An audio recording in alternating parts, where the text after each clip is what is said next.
Hi. Hello. How is everybody? I have something to show you. Give me 1 second. I'm so excited because I've been waiting for this forever. It finally arrived. So, this is what I got for my merch box. If you are a member of a paid member on Weverse, you actually get a merch box. And so you just pay the membership. You do get these items for free, but the shipping of course costs like a million. So I am excited. I haven't actually opened it. I wanted to open it in front of you guys. So that's how the box looks like. And then it says TH Kim on the side. Okay, let me try and open without destroying. So, who are the members of Weverse here? BTS Weverse. Did you get the chance? If you are, hi everybody. I will say hi to everybody. I'm just so excited to actually open this. Celeste, you are. So, did you get this? Were you able to order this? Because it was like they offered it for a really short time only. Okay. I'm expecting one of those boxes too. Okay, then you will see. It's so beautiful. It's so big. When I got the box, I wasn't really sure which one it was. It was unmarked. It usually says Weavers. This time it did not say Weavers. So I didn't pay attention to it. I was so busy. I was like doing other things. So I set it aside. And then I thought it was something else. And then what I thought it was going to what I thought was in the box actually arrived another day. So I was like, maybe it was that. And I opened it and it was this. Okay, I don't know how to show you the inside, but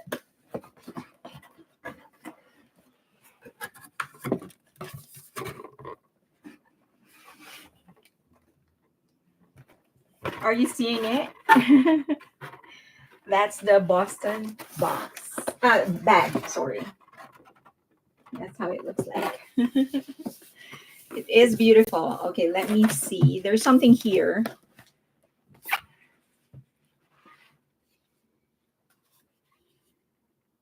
This is from merch membership. Yeah. Hi, Jessica. I'm going to say hi to everybody. Just want to see what's inside. Oh, so there's that. So you can put the photo inside. Okay. So I guess there's a photo card, huh? Okay. But I guess the highlight is the actual purse, the Boston bag. And then, okay, give me 1 second. It's so huge. I forgot that there is this. It's gigantic though. Is this the size of of these slippers? So it's gigantic. And I have really small feet. So not that the truth is that um a lot of the things that I buy of them from Weavers, I actually don't end up using. So I guess I won't be using this. So this is the bag. It's gigantic. There we go. It's big. I can actually put like a lot of stuff. My dog is so scared of the box because it's huge. Um, yeah, that's it. There may be a photo card inside, but that is the box. I'm so happy. So I have this. I try to get like their special merch box for each of the member. I try to get that. I have Sugas as well. I didn't make it to golden before, well, because the they're not renewing the merch membership anymore, and mine expired. The merch membership, I'm still a member, but not anymore the merch membership. So they're not renewing that anymore. So I wasn't able to get golden. I was able to get Sugas. Um, what else? Uh, Jimin's. I wasn't able to get J Hope's anymore because my merch membership expired. So sad. But I did order a bunch of stuff for Jin's collection, for his happy collection, just because everything is so beautiful. So I have the bag, I have the hoodie, I also have the I don't have it yet, but I ordered. Um, I think I have the slippers and then the robe. It's so beautiful. Okay, golden bag available in MOA, BTS in space, as well as the happy bag. So I actually had somebody go to MOA to order some, to buy some BTS stuff and to order some stuff for me. She did not mention that golden was actually there, but I will try to have her go again. Is it still there? Okay, let me say hi to everybody. Oh, Phaedra, thank you so much. Thank you. Hi, Phaedra. All right. Hi, Nicole, JR, Phaedra, Heather Lynn, Happy Stan OT7, Rachel, Chris, Beth, Carmi, Darren, me too. Um, Sir, Per talks a lot. Leah, Darren, Beth, Danji, JR Traveler, Beth, or sorry, I already said Beth. So hi, it's hi twice. Namhar, Anne, Mary or Marie, sorry. Um, who else? Bang Luna and Maria Luisa Belen. Hello from the Philippines. Your name sounds very much like from the Philippines. Ice Rose. I don't know if you guys know, but in the Philippines, it's common for people to have multiple names, and some people actually have three first names. Namhar, Darren, Lynette, Celeste, Jennifer Joy, BTS Forever 7, Lindsay, Jin, Mark, Romy, Carol, Amy, Janine, Beas, Meg. Okay, just a lot of you. Maisel, Elizabeth, MG, Jennifer, Jin, someone from Earth, Celeste, Maisel, Lynette, Sandy, Queen Vasha, Jojo, EM, Lindsay, Tina, so many. Okay, I hope I did not skip anybody. JR, MG. I am sorry I haven't me, L, Belinda, Carol, Baby Cough Gaming, Annie, Leslie. I hope so. I was traveling since Monday. That's why I wasn't able to go live. It's for work. We had our annual planning. You do that in a company. So we do that every year. At the end of the year, we go back and see how the company has performed in the last year, and then we look forward and plan things out for the next 12 months. And a lot of things are going to happen because we have a new president incoming, an incoming new president. So a lot of things, we had to adjust a lot of things. Um, okay, so I want to explain that I am actually wearing like a blanket that you can wear. It's so cute. This is not an advertisement, by the way, but it's gigantic. Like, it's a blanket itself. It's big. So you don't need a blanket. Like, if you're watching TV, you don't need a blanket. If you're gonna sleep, you don't need a blanket because it's big enough. So okay. The snuggie, yeah, it's really big. Look. So this is my hand. That's my hand, and I have the, 'cause it's gigantic, but it's so nice. It's so nice. Like, I feel good. I don't have to. I don't have to actually have a blanket anymore. Bella Trick said, I'm actually doing an annual report too and procrastinating, but I'm doing the report. um, I have become better at doing my annual report. I actually do it monthly. So I don't get like loaded up so much at the end of the year with all the things that I need to do. I need to plan it well. So that's what I do. At the end of the month, I'll do it so that by December, I just need to do like an overall analysis and stuff. But at least I don't have to gather all the data and stuff like that. You are petite like me. Things are always huge and coffee. I'm 5 on a good day. Maybe 4'11" on a bad day. I'm 5, and then yeah, so very very short. And then in the Philippines, so it's average. I don't know if you would believe that, but 5 is actually average for a woman. So, but here I'm really really short. So everything is just long. I have to alter everything. Okay, so let's start with something positive first. Hope, yes, everything is all right. 5'1.5". I wish I could just have like having that one inch would still be good for me. um, okay, so I want to do 5'2" is average for Filipino American. Yeah, so I want to start things out with something positive because I've been gone for so long. So just want to make everybody feel good. Of course, our matinee won 2 awards in the recently concluded Billboard Music Award for 2024. He won top K-pop album, and he also won top global K-pop song.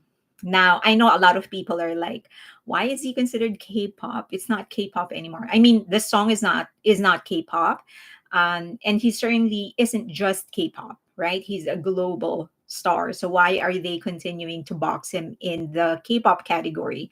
But my principle has always been I'll take any win that I can get. So, and I will celebrate any of their wins. I'm sure that they are happy, so I will be happy for them. But I do agree that he shouldn't anymore. He and the rest of BTS members shouldn't anymore be considered K-pop. Okay, next, BTS was still almost 3 years into their hiatus. They are still the most searched K-pop group on Google for 2024. I don't know what they're doing, but I guess we're still searching for them. Love Me Again finally hit 1 billion streams in Spotify. And so that means that we should now not shift. So we need to continue streaming Love Me Again so to get it to 2 billion. But we also need to start thinking about the other songs of V that we will be pushing to 1 billion.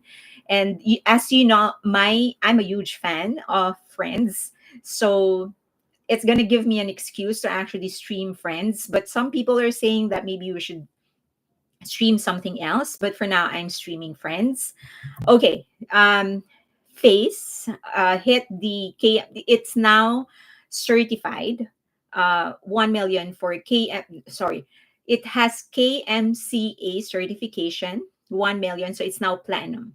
Okay, so and then it Like Crazy also got recognized in BMI London as one of the most performed songs of the year. I was so happy to hear this because UK is still such a difficult, any part of Europe actually is still such a difficult market to break in.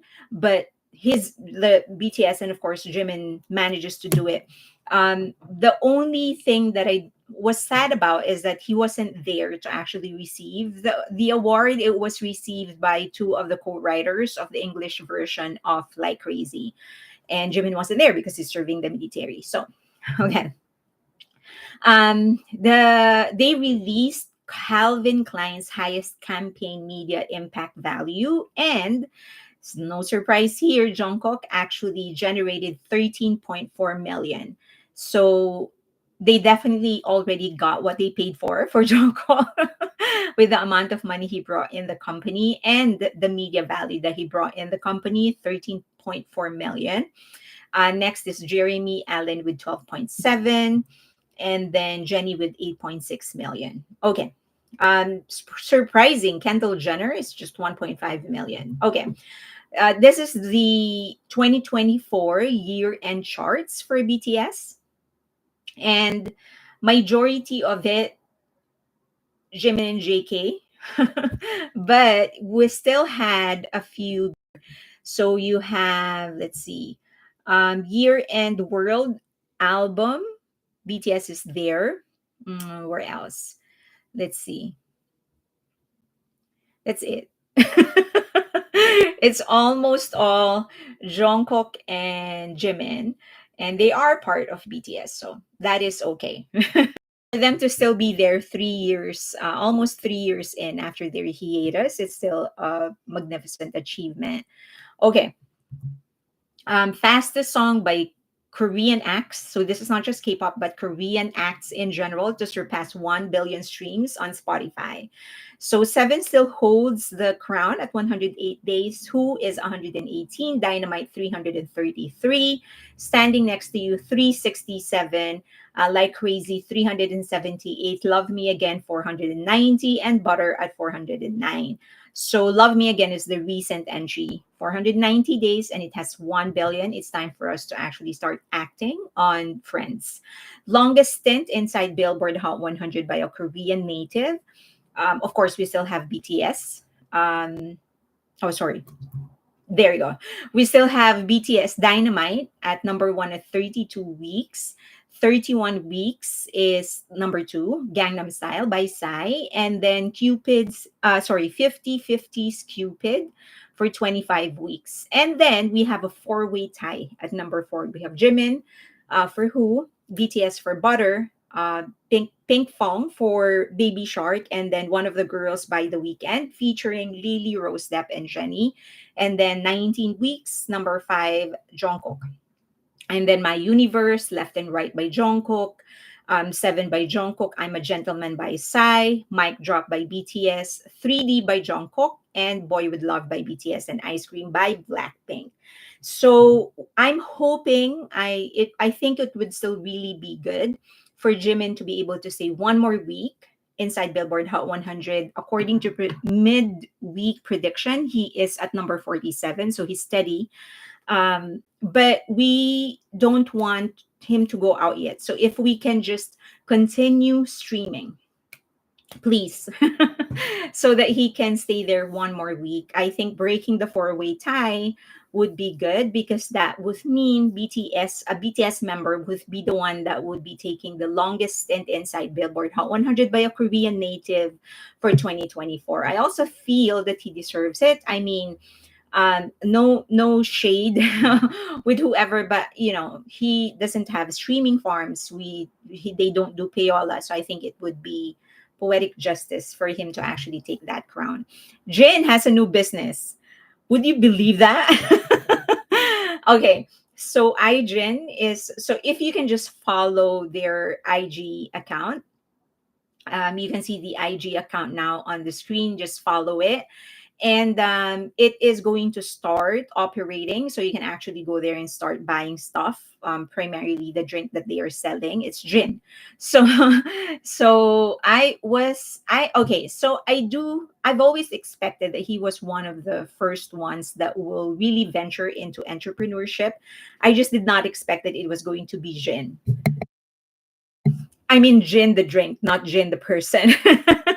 I thought it was going to be something else, but after thinking about it, I think it's a perfect choice, don't you think?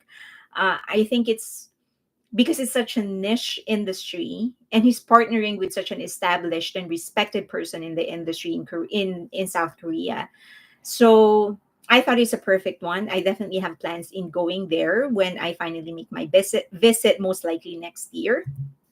Okay, so this is what the inside looks like. They do not accept cash. So it's all going to be either credit card or Apple Pay or QR code or whatever, but they won't be accepting cash if you go there. So that's how it looks like. There is no parking area. It's not like, and I mean, I think it's fine. Nobody drives in. So, I mean, if you're visiting, why are you going to drive in Seoul, right? So, okay.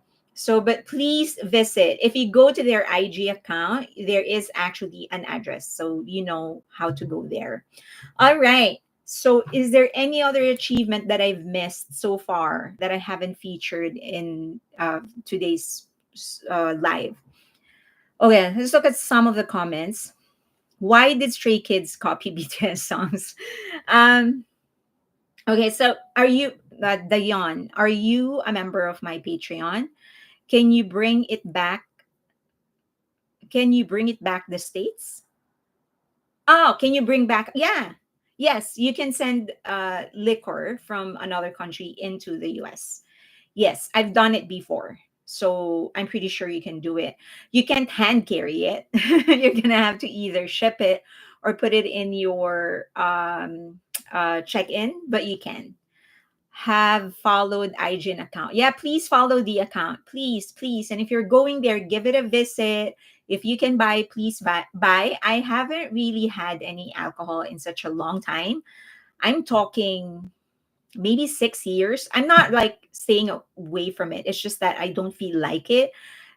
He might break that streak just because I want to try his product, or I can just buy and give it away as a gift. I don't know.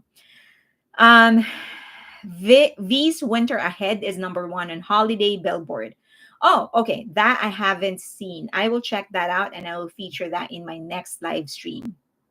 HHK said it's good marketing, name person drink, and it's the kick off liquor. They must have a strategic growth with other possible liquors. I think so. One of the, if you are in business, if you are an entrepreneur, one of the easy, not easy, but less headaches is to actually do B2B, so meaning business to business. When when you're catering to other businesses, and one of the best things about a gin is that you get to partner with a lot of other businesses like bars, um, or other things that actually use gin, and it gets mixed a lot with other drinks or even food or something else. So I think that's what their strategic move is. They're going to partner with other companies, restaurants, bars, clubs, stuff. So Jimin's Who needs one more week to surpass Jungkook's S. He already surpassed Jungkook's he already surpassed. So Jungkook is 19 weeks. You mean for Billboard Hot 100? So Jungkook has been there. The longest stint of Jungkook is standing next to you at 19 weeks, and Who is 20. You just want to clarify that I mean, these are all BTS members. I love them all equally. So I don't know if I don't really care if they like outdo each other. It's like for as long as it's them, right? So I just want Jimin to stay inside Billboard Hot 100 for at least one more week, because I feel that it should be a BTS member that takes the longest stint inside Billboard Hot 100 for 2024. And I also feel like I have nothing against The Weeknd, definitely nothing against Jenny, but also nothing against The Weeknd. But he had the advantage of radio, and of course, there's always been talks about streaming farms, which The Weeknd has flatly denied. But Jimin doesn't do any of those things. So I kind of feel that, and also it's a good song. Come on. Okay, I'm sure they have less alcohol percentage, not a drinker, but can be given as a gift as an army. I think he's been hatching this since 2022, maybe even before that. So before he went to the military, he did try putting like an alcohol aside, right? Like what do you call it? I don't know what it's called, but anyway, they stored it. And I think when he came back, he started giving them away. I think since then he has been planning this, but even before that, he's always had a good relationship with the chef, and I think it's one of the things that they've been talking about, and he's finally doing it. Guys, it's Billboard's fault and has nothing to do with Stray Kids. Oh, we're talking about Stray Kids. So why was it Stray Kids who won? I I don't know why Billboard, just like what what Hoan said. It's not Stray Kids' fault. They were given the award. Are you going to say no? Also, I kind of feel like I think everyone knows that BTS deserves it. And I think it has come down to me just personally. I definitely don't advocate for people to do the same thing. I just feel like we have bigger fish to fry now. As I've said, that I've always felt BTS members have been transitioning into a new genre, something that is definitely out of K-pop, and I'm trying to concentrate very hard on that.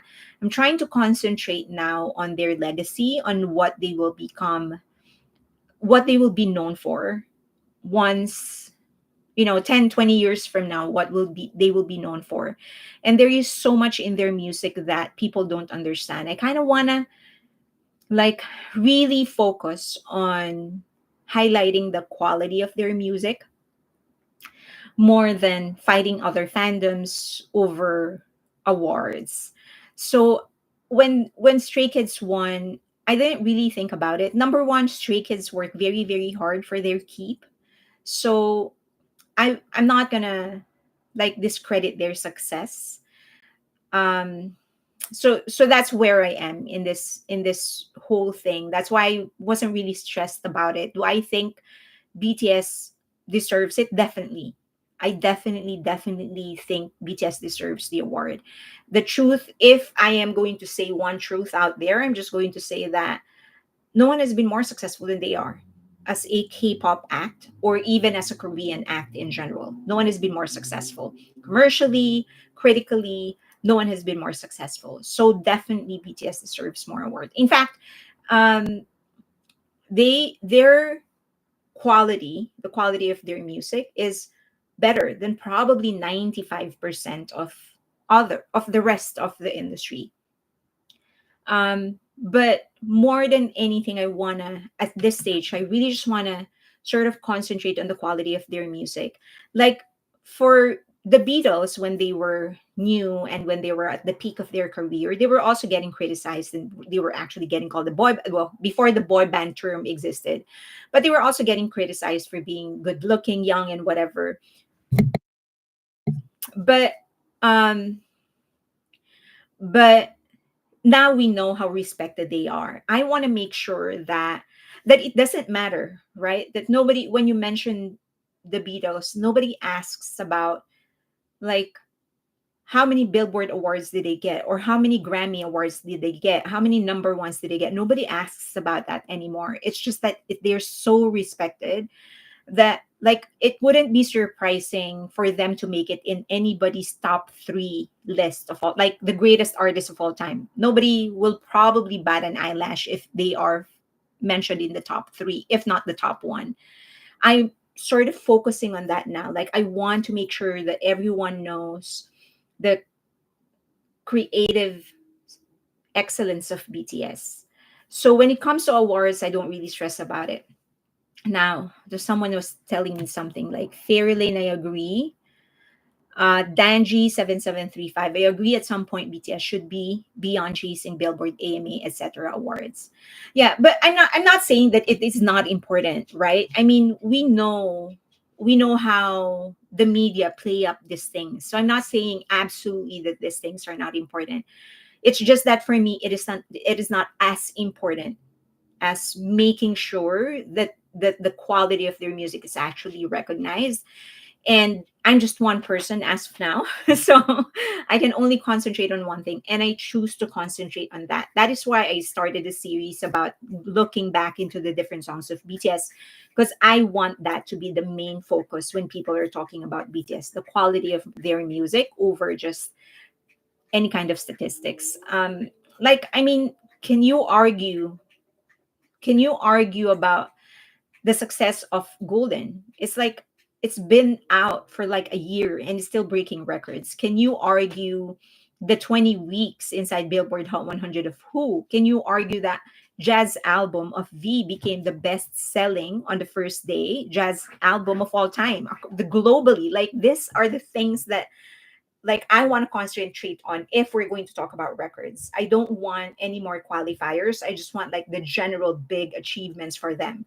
Like for us to say V's Winter Ahead was the best selling jazz song in its first day of all time. globally.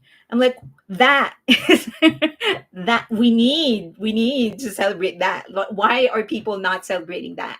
So I want something big now, not anymore the smaller achievements. But I'm not saying that these things aren't important. We know how important those things are getting played up by the media. So I hope that came across very clearly.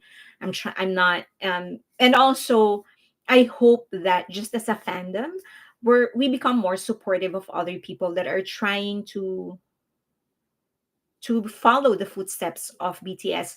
I don't like it when people are like, you don't have the right, you don't have the skills to be the next BTS. Like, we know that. Can we just be more supportive? Like, Stray Kids are huge fans of BTS, and they themselves have admitted that they cannot be BTS, but they also have enough self-respect to say that they want to like come up with their own identity. Can we be more supportive? Because we know they're never going to be, you know, they're never going to be BTS. So why can't we just be more supportive of these people? Um so yeah, that's just let's not let's just let's not rain on their parade. Let's celebrate with them and let's try to fry bigger fish. Okay, in my heart, BTS is the best, and also factually, like they're just the best. um, when I mention BTS to others, according to Senior Poor talks a lot. When I mention BTS to others, I emphasize that their 10 plus careers and the magnificent lyrics. Okay, Chris Delvey said any respectful artist wouldn't like to be known as the next. They all want to make their own mark. Correct. Yeah. Elizabeth said Fairy Lane V is the very late Al Jarreau. Solid his own solid his own spin on jazz and apologetic. Oh, solid his own spin on jazz and apologetic. Okay, got it. All right. Yeah, now I got what you were saying. Definitely. I think V is very clear on what kind of artistry he wants to present. I'm just very, very proud of him. But if there's anything, I just like V's achievement, like that has no qualifier, right? There's no like the first that is like, no, he was just like, this is just the best selling jazz song on its first day globally, like that, no qualifier, period. It's not like for a K-pop act or for an Asian act, there was nothing like that. It's just the best selling most streamed jazz song on its first day globally, and probably on its first week, if we're being honest. So I hope that those are the types of achievements that we're highlighting. No qualifiers, just first globally.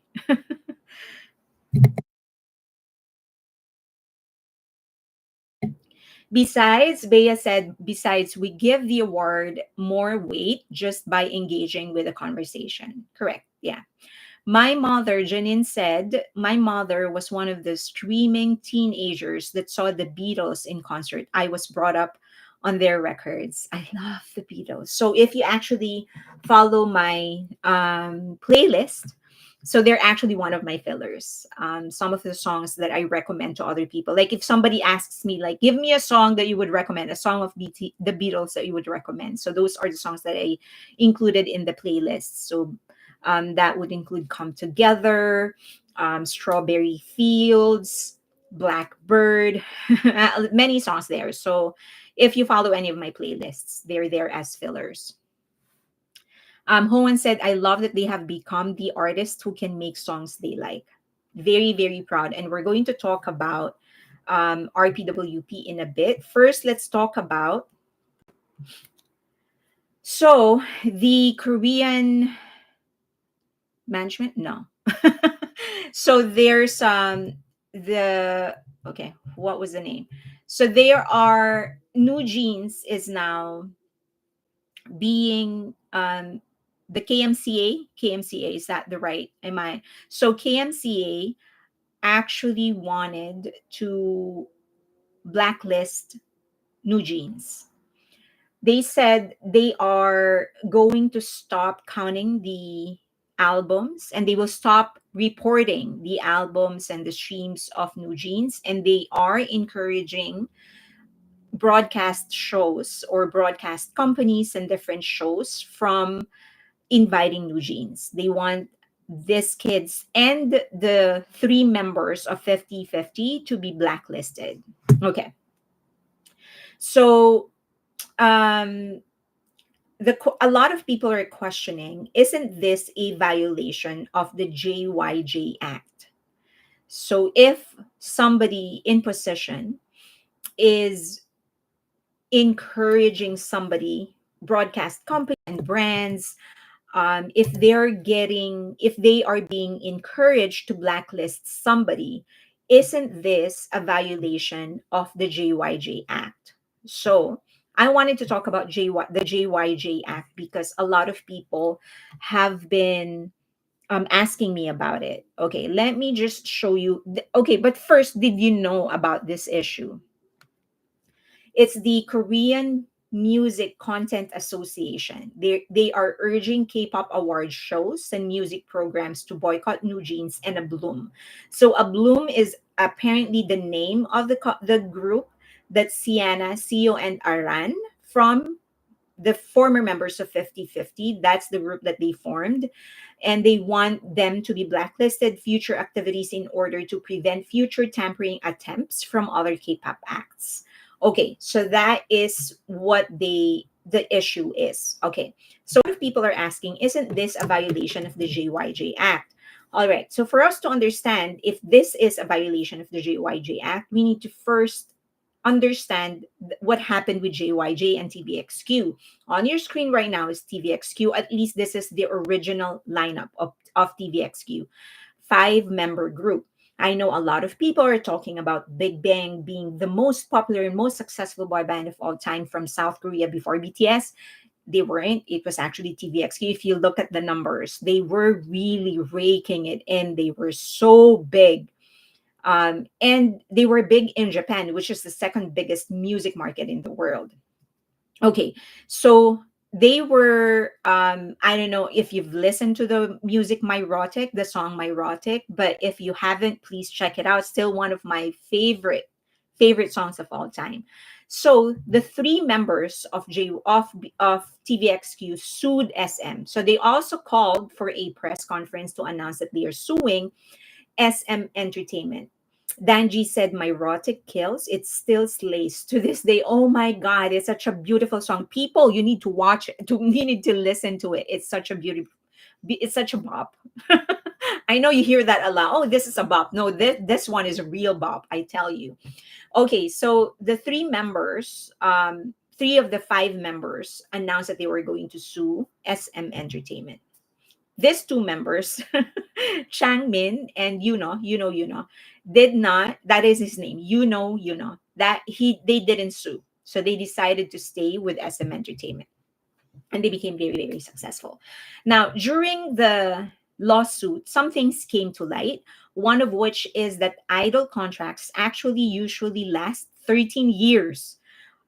Imagine that. And you have no way out, like there is no out clause. So 13 years idle contracts.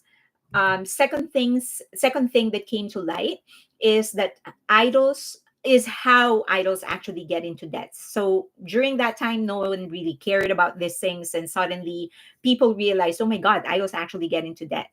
Okay, and how long it usually lasts or it takes for them to get paid. So as you know, in the initial years of their contract, they won't get paid. They get an allowance and they get provided for everything that they need, but they don't actually get a share of their income until the company recuperates all of their capital. Okay, and then the idle schedule. Suddenly, people are so aware that they are getting overworked, that they do a lot of overtime, that they get pushed into one event after another. That there were times when they would actually go to 4 different events in one day. So a lot of people felt that this is inhumane. They are getting overworked. This is a slave contract. That's where it started. That terminology actually started. Now, while all of these things was happening, all of these things were happening, SM actually gave their side of the story. So they said that TVXQ was supposed to have rotating members. So just like NCT, right? They have rotating members. So one person would come in and then eventually they would graduate. Now the members, the parents of TVXQ approached SM Entertainment and they said that they don't want it to be a rotating group. They want the five members to be fixed, and in exchange, they wanted to extend the contract, and that's how it became 13 years. So that is the side of the story of SM Entertainment. The parents did not contest that. Yuno and Changmin eventually, so for 2 years, they weren't really talking, they weren't getting interviewed after the lawsuit. Finally, when they had a chance to sort of talk, they would do so every now and then. And they said that at the time when JYJ sued, they were starting to feel the benefits of their success. So it seemed that they were starting to get paid. So 5 years. It took them about 5 years to actually start feeling like the real benefits of their success. Okay. Um, uh, Interesting here, Janine said. And Janine is asking, is it a suggestion? Do you mean suggestion that did SM Entertainment suggest that they will make it a fixed group if they extend the contract? According to SM, it was the parents who suggested that to make it a fixed, they will extend the contract if they make it a fixed group, which the parents of JYJ did not contest. Okay, just wanted to put it out there. I wanted to also make it fair. Um, I don't want it to seem like I'm bashing SM. I want it to be as fair as possible. Okay, so this is the timeline which I've actually shown you when I did my last live stream. So this is the timeline. September. This is 2009, July 31. This is when the press conference happened. Now, some of the significant things that happened. In August 14, the Seoul Central District Court accepted the application of preservation of evidence. So nothing was being erased, anything like that. Also, by October 27 of the same year, 2009, the Seoul Central District Court made a partial citation decision on the application for injunction to ban the validity of the exclusive contract of the three members. This is monumental. Basically, the court said, as of the moment, we are going to freeze the exclusive contract, okay? And you will allow the three members to work.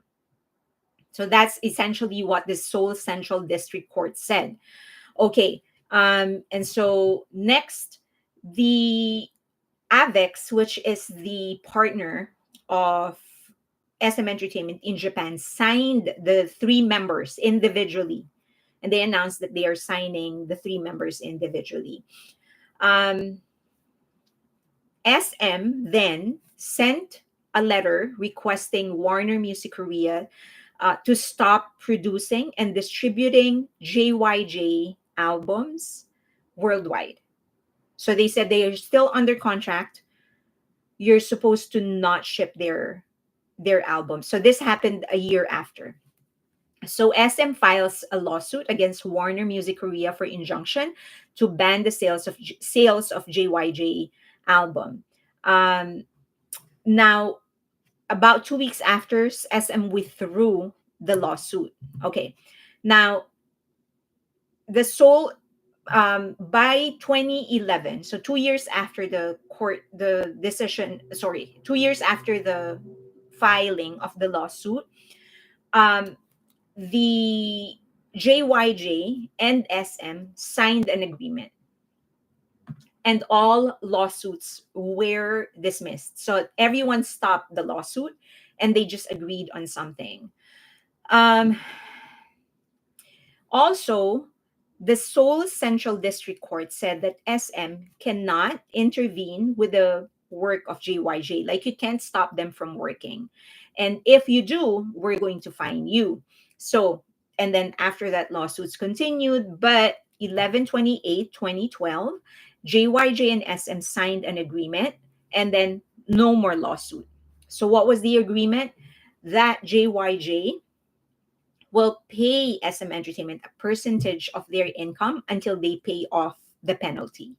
So even though essentially what happened is that now SM Entertainment cannot intervene or stop them from working anymore.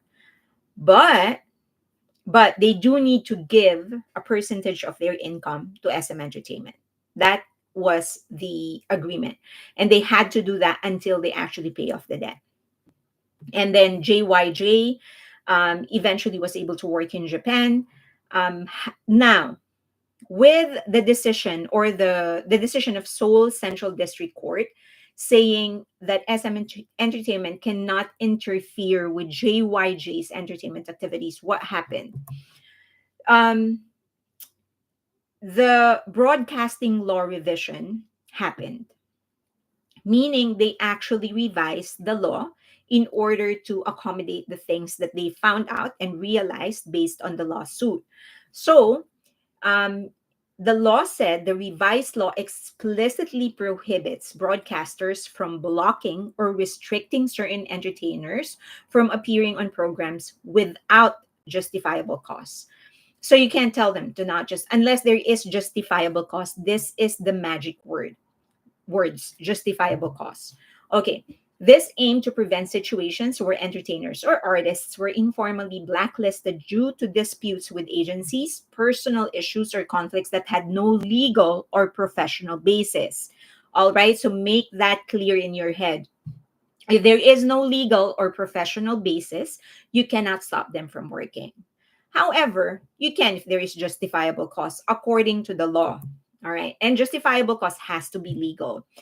Now, the revision was largely influenced by the high profile case of JYJ, and it addressed concerns over the undue influence of major entertainment companies or over broadcasting networks, ensuring fair treatment for all artists.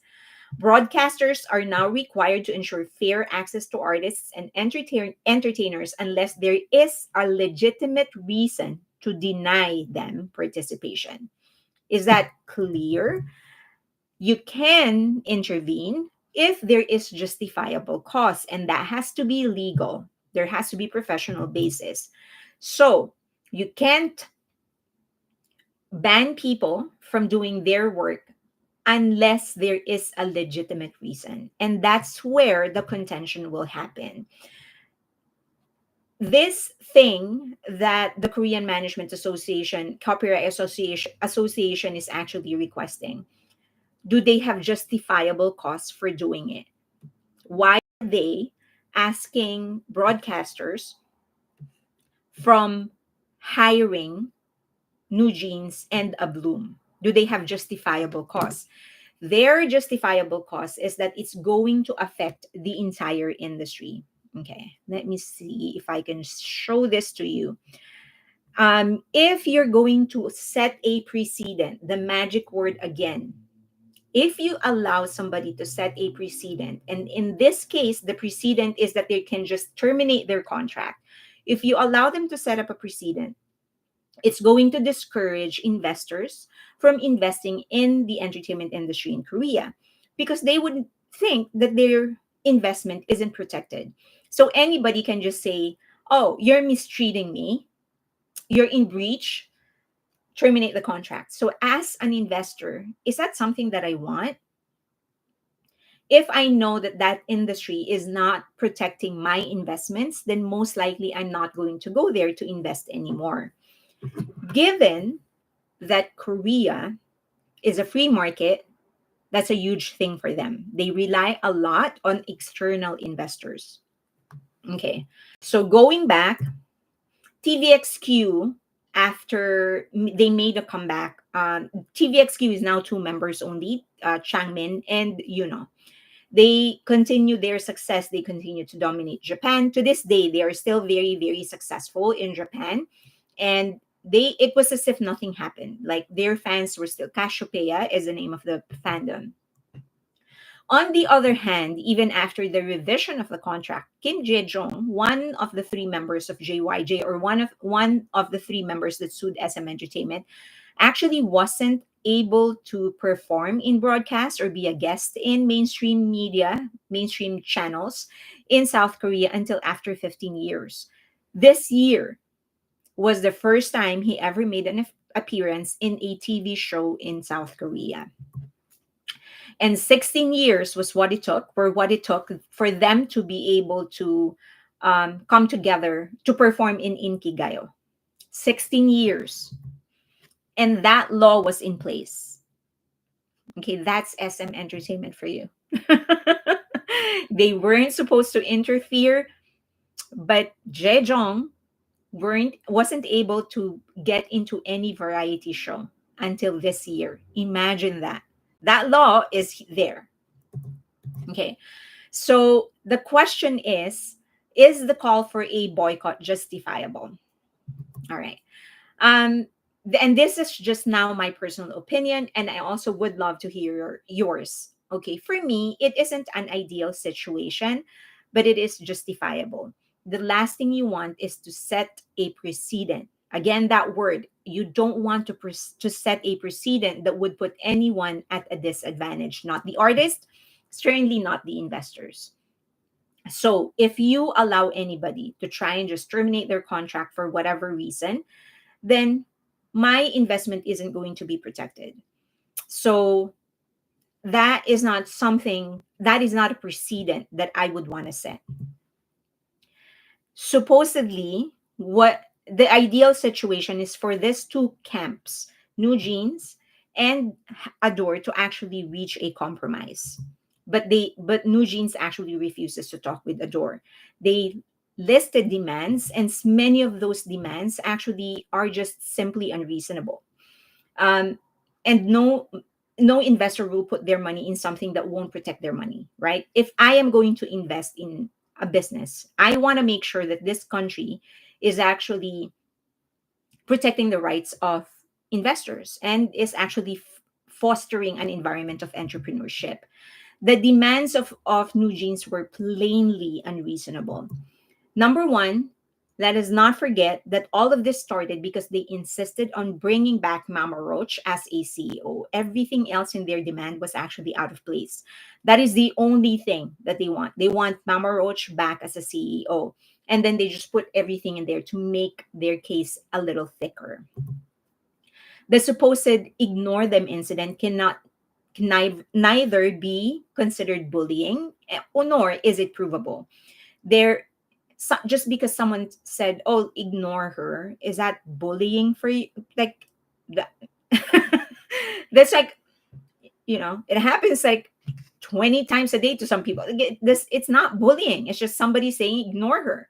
So bullying is if you're being harassed, if you're just the supposed videos that Adore requested to be taken down in the channel of their uncle, it was actually per the request of the brand. It's just that it was the uncle who actually decided to take down many other videos.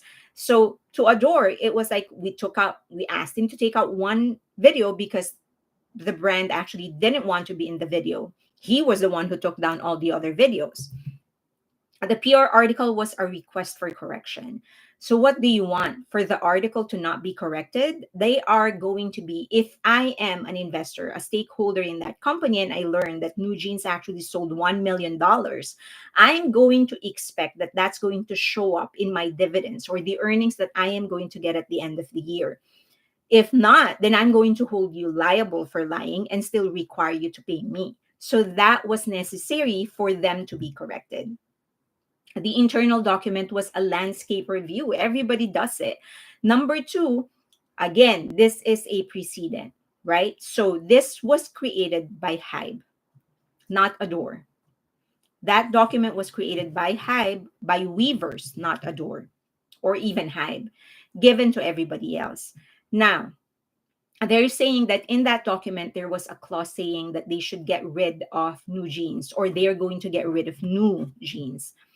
Remember, in the case of Mama Roach, the court decided that Hybe and Adore are two different companies, and that Mama Roach tried to destroy Hybe or loosen the grip of Hybe on Adore, but she didn't damage Adore.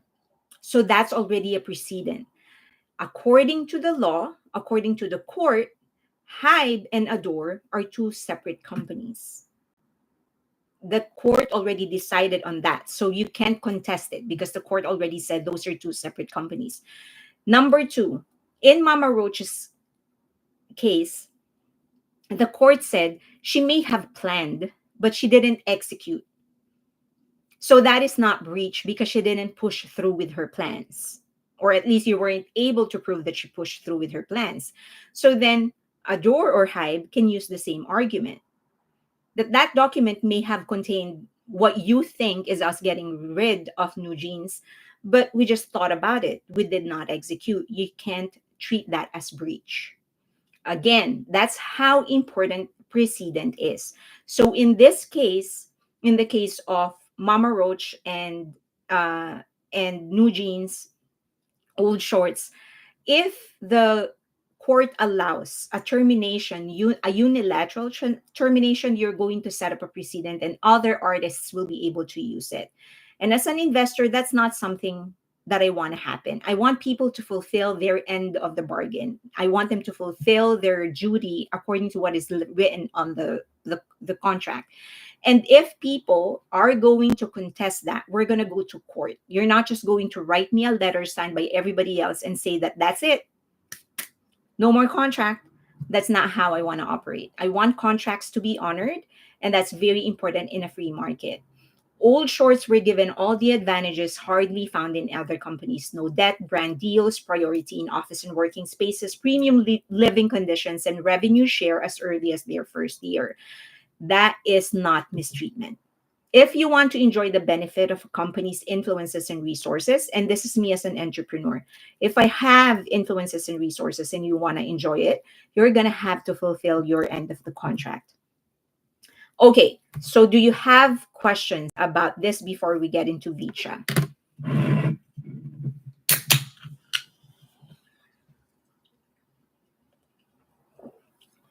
Okay, let me see. I'll look for questions. Do you know if phoning is still up? I believe it's still up. What do you call SK's Karen? I mean equivalent name for it. Hijin. I don't know. Let's see. Questions. Happy birthday, Tina. Tina, happy birthday. Happy birthday. Where are you? How are you celebrating? How are you celebrating your birthday? Are you celebrating it here in the live stream? I'm so honored if that is the case. Okay, I'm looking for questions or interesting comments. Yeah, companies have a right to protect their own investments. If something goes wrong, idols can go to court. People can't just go on YouTube and claim random stuff like New Jeans. True. I mean, a lot of people, I know that a lot businessmen actually get a lot of flack. Entrepreneurs get a lot of flack, especially the rich ones. But I guess at the end of the day, if it's a free market, I'm talking about a free market, right? If it's a free market, it is their money. So it is their prerogative to protect them.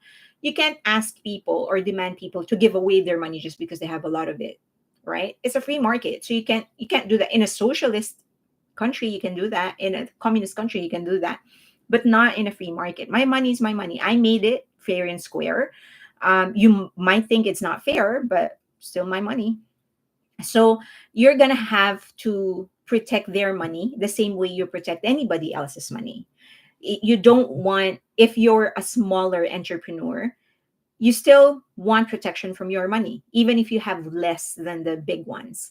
So this is the case for Hybe. They may have more capital because they are a bigger company, but you shouldn't be treating them any different from a smaller entrepreneur. If New Jeans members accept dollars from Adore, that will hurt their case. Now, okay. So yes, so the Adore actually found out that one of their employees was actually communicating with an advertiser and encouraging the advertiser to make the deal with New Jeans directly. And so Adore is going to sue that employee. That employee was put in administrative leave and then she's getting sued. But I think this is If I am Adore, I would take this as a good sign that this is happening early, because then I can use that as an example. I know sounds heartless because it's still a human being, right? And I'm sure that person has a family and people that he or she is supporting. Um, but as a business, I want to be able to set a precedent, right?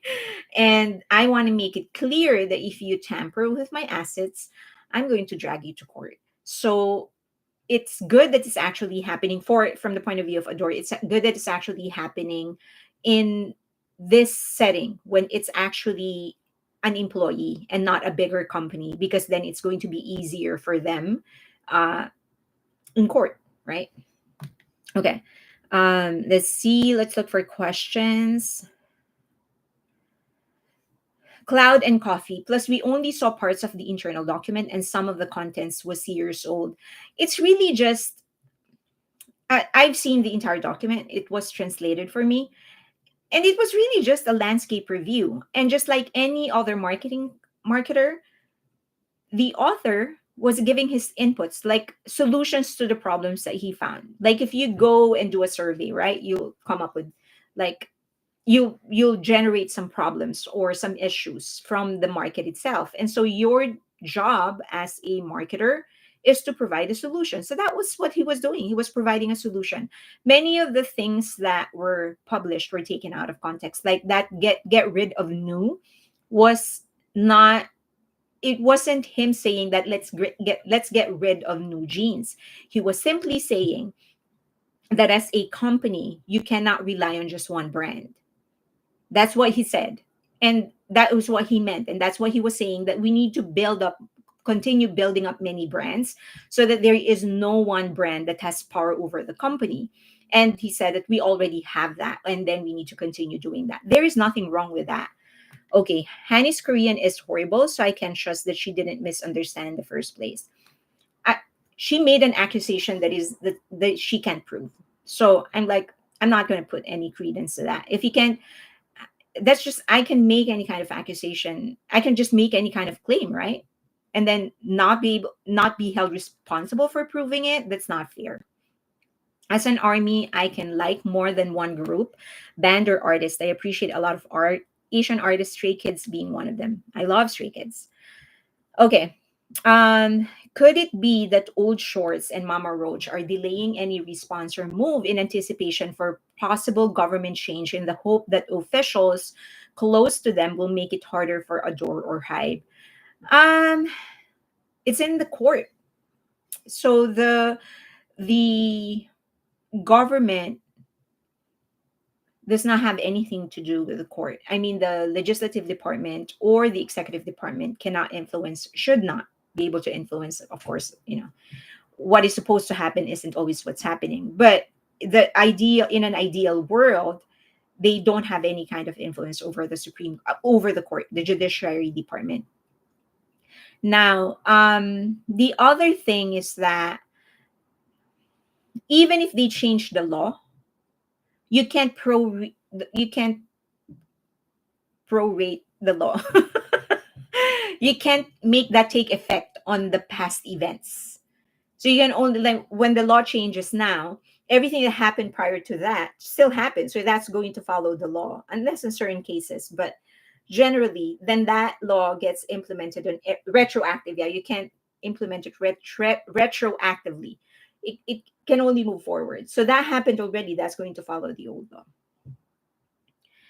Celeste said, I feel like they learn to accuse without proof from Roach. That's her MO.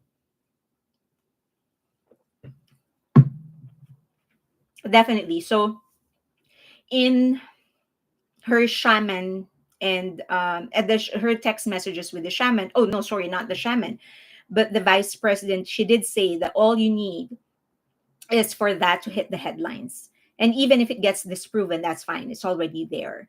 So yes, for sure.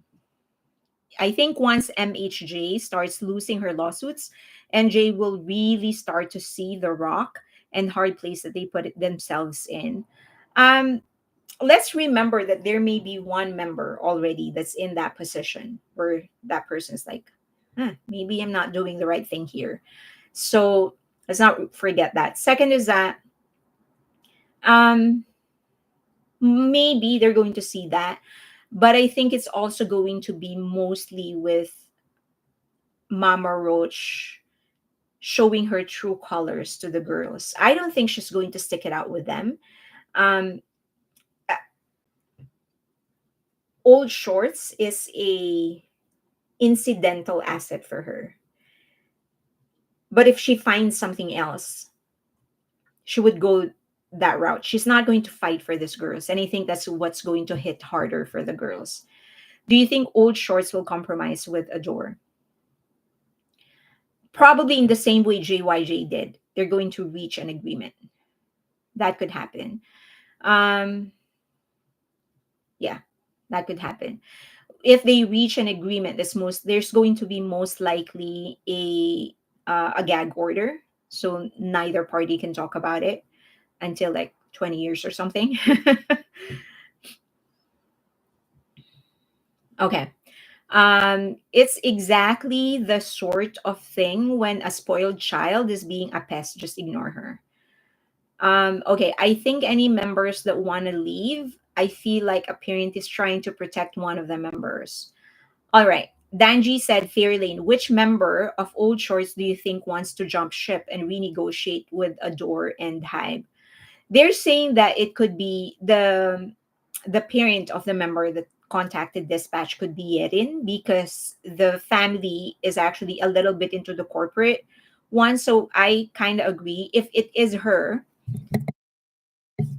if her family is into the corporate world or they have their own business and they're actually operating in that level, meaning C level executives in a company, or they have a big business, if it is her, then most likely her, because they are aware of how things work. So probably Yedin, if the reports are accurate. Belinda said they have bitten off more than they could chew, and it's so sad. Not sad. They will have to pay the price for being unethical. Carol Faye, did Old Shorts really move out of Adore? Do they live in 91 Hannam? That's a question, right? Um, I don't know if they still live there. Some fans of them on Twitter actually said that they still live in the apartment. Would it be bad taste if we got BTS merch with just ignore her printed out? I should sell a merch like okay. Into the case of this a girl. I should Baluna said I should sell a merch that says uh or maybe I should sell a merch that says one should say just ignore her, another would be have you found the shaman yet, third would be where's the laptop. How's that? Are you going to buy those things? Okay, so KG, you would buy. I'll think about it. KG of Vicha filed a lawsuit against JYP to terminate her contract. According to her, she filed this last February, and that's probably the reason Vicha has been inactive. Because according to JYP, they're trying to fix it before the group actually returns to their activities. Now, just want to make everybody sort of become more sensitive to the fact that KG is a minor. She's 17, and that is in the United States legally a minor. So let's be very, very sensitive about that fact. Um, let's be extra gentle. Um, Practice more restraint than we used to, because we're talking about still a kid. All right. Now, I want to make it clear, and I've made this clear several times, that for me, I am still a firm believer that when it comes to minors, they should be allowed to terminate their contracts easier than adults. I'm not saying that they should just be allowed to terminate their contracts if they want, but I think it has to be easier when they are minors. I do think that it is also at the end of the day going to benefit the industry in general, because then management companies are going to realize that it's better to just sign up an adult, 18-year-old, 19, 20, 21, 22, and get rid of that ageism, right? A lot of people think that once you get to 21, you're like ancient, like hello. I think a lot of 25, 26, 27-year-old are just as talented. They can definitely do more. And at that age, you're more mature, you're more whole about your identity, you know who you are. And I think it's going to be better for their art. So, and but at the heart of that is the fact that they are minors. Like that, these are kids. Like they don't know what they want. That's just the risk that you take when you sign up kids. And yes, even with, if you would remember the very first time that I did a live stream talking about this case with old shorts, my point is that there is one minor out there in that group, and that she has to be treated differently from the rest because she is a minor. Okay, so this is if you are a member of my Patreon, I actually posted the actual lawsuit that she filed against JYP US. So I'm going to show you some of the important, I feel important clauses in that lawsuit. In Patreon, you can actually download the entire law. It's a public document, so that's why I feel comfortable just showing it. Okay, so one of the things that was mentioned is that JYP, the dance teacher that they have, actually yelled at KM for um for for not being able to get the dance, I guess. And she was actually not allowed to drink until she got the dance. That's her claim. She was not allowed to drink, and the stress of the dance routine actually made her tear her tendon on her shoulder. So JYP also promised her a certain amount of base pay, while they were promised a certain amount of base pay. But JYP not only failed to pay minimum wage, but it also inserted a buried clause that meant KM was responsible for her own pay. Your base pay will be recoupable by the company against other entertainment income payable to you. Okay, so do remember that they signed a contract, right? And in this lawsuit, they're actually saying that in that contract that they signed, it's there. I don't know why they said buried. Excuse me. So I'm not really sure why they called it buried, because it's not like it's a fine print. It's pretty prominent, and I'm going to show you parts of the contracts. Okay. Now, another part of the lawsuit says that while the agreement specifies that group living was optional, it was not presented the way to KM. That way to KM. She was pressured to live there by JYP staff, leaving her with a fear of negative repercussions if she did not. She was told by JYP staff. Basically, what they're saying is that although they didn't say it is required to live in the same apartment as the rest of the members, she was sort of manipulated into thinking that if she does not live with the rest of the members, it's going to be her disadvantage. Now, the thing is that JYP shows a $2.5 million house in LA, and they made that and they put it on her tab, the tab of the rest of the members. So now each of the members each actually has a 500,000 debt automatic, because that's the cost of the apartment that they're living in, or the house that they're living in. JYP made at least two significant misrepresentation to KM and the court. One, JYP promised there would be no filming at the group residence, but there was a hidden camera filming at the group residence. And JYP promised it would comply with California Labor Code, which it did not. Okay. They also stated KM's daily schedule often began at 7 a.m. and then ends at 11 p.m. And she has school the next day. So she doesn't really get a lot of rest. And she was denied basic nourishment. So they were pressured into losing weight. That's a common problem in K-pop. Before televised appearances, KM was told by a JYP staff that she would regret how she looked, meaning she was gaining weight.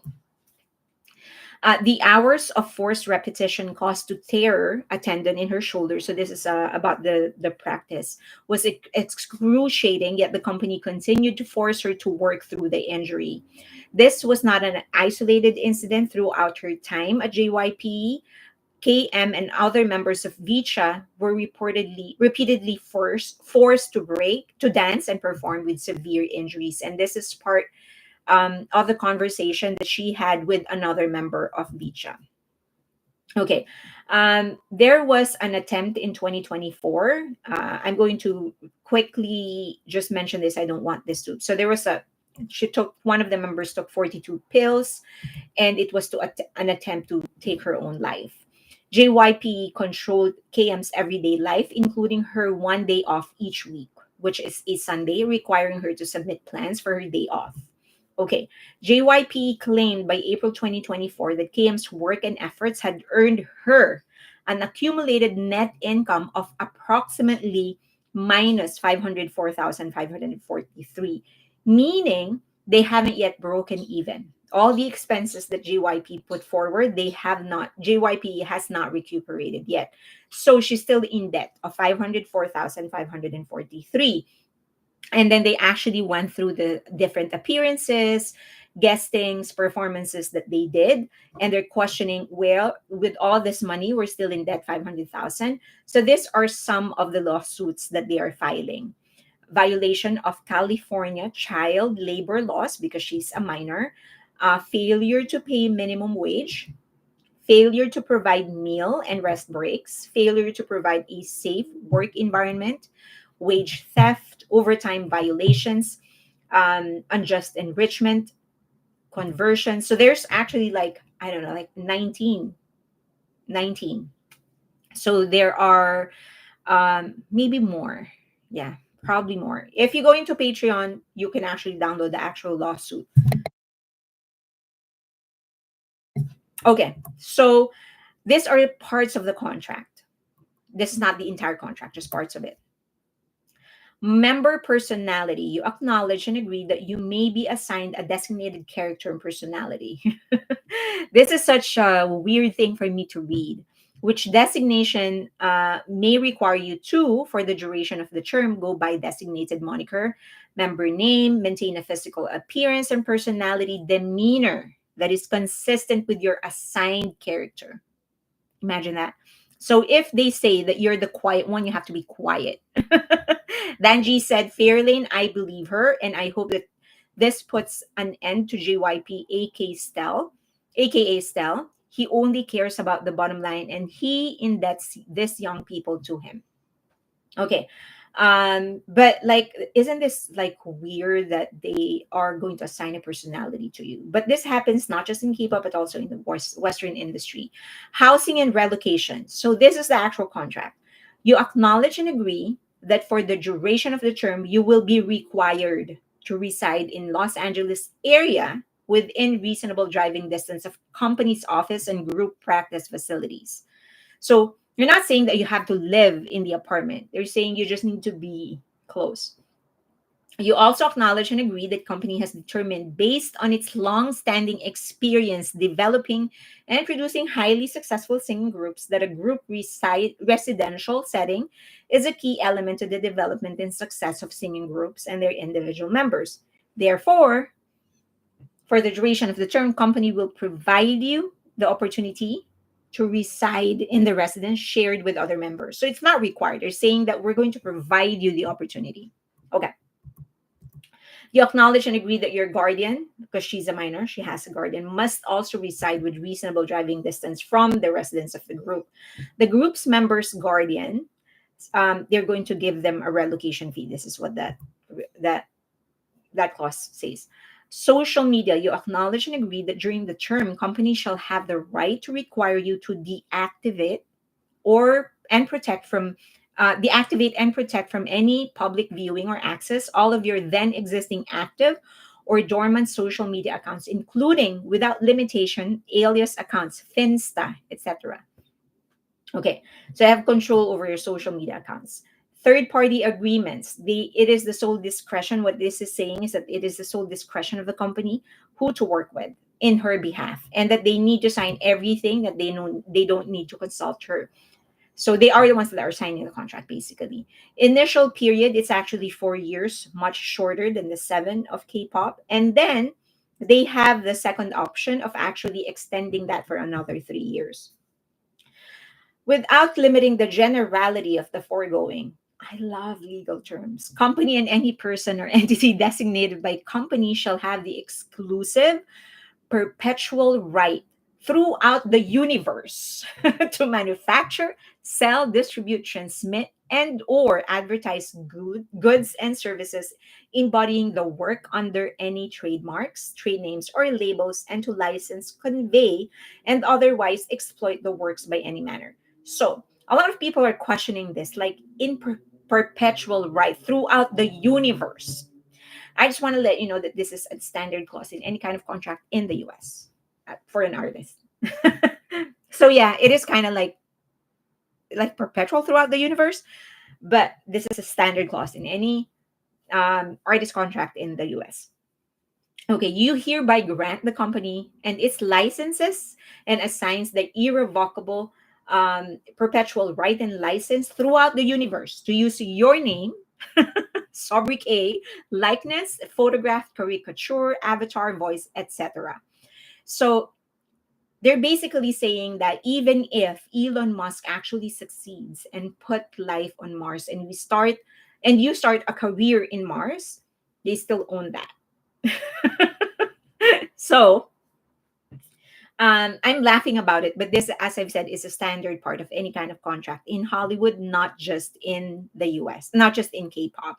So it is perpetual right throughout the universe. Okay, notwithstanding anything to the contrary set forth herein, during the term provided you are not on unpaid leave of absence and you have not otherwise been terminated, you will receive a base pay of no less than $500 per week, which may be compensation for hours worked, vacation, and paid leave. However, okay, your base pay will be recoupable. So they're giving you a base pay, but you still need to earn that back. Okay, so that becomes a part of your debt to the company.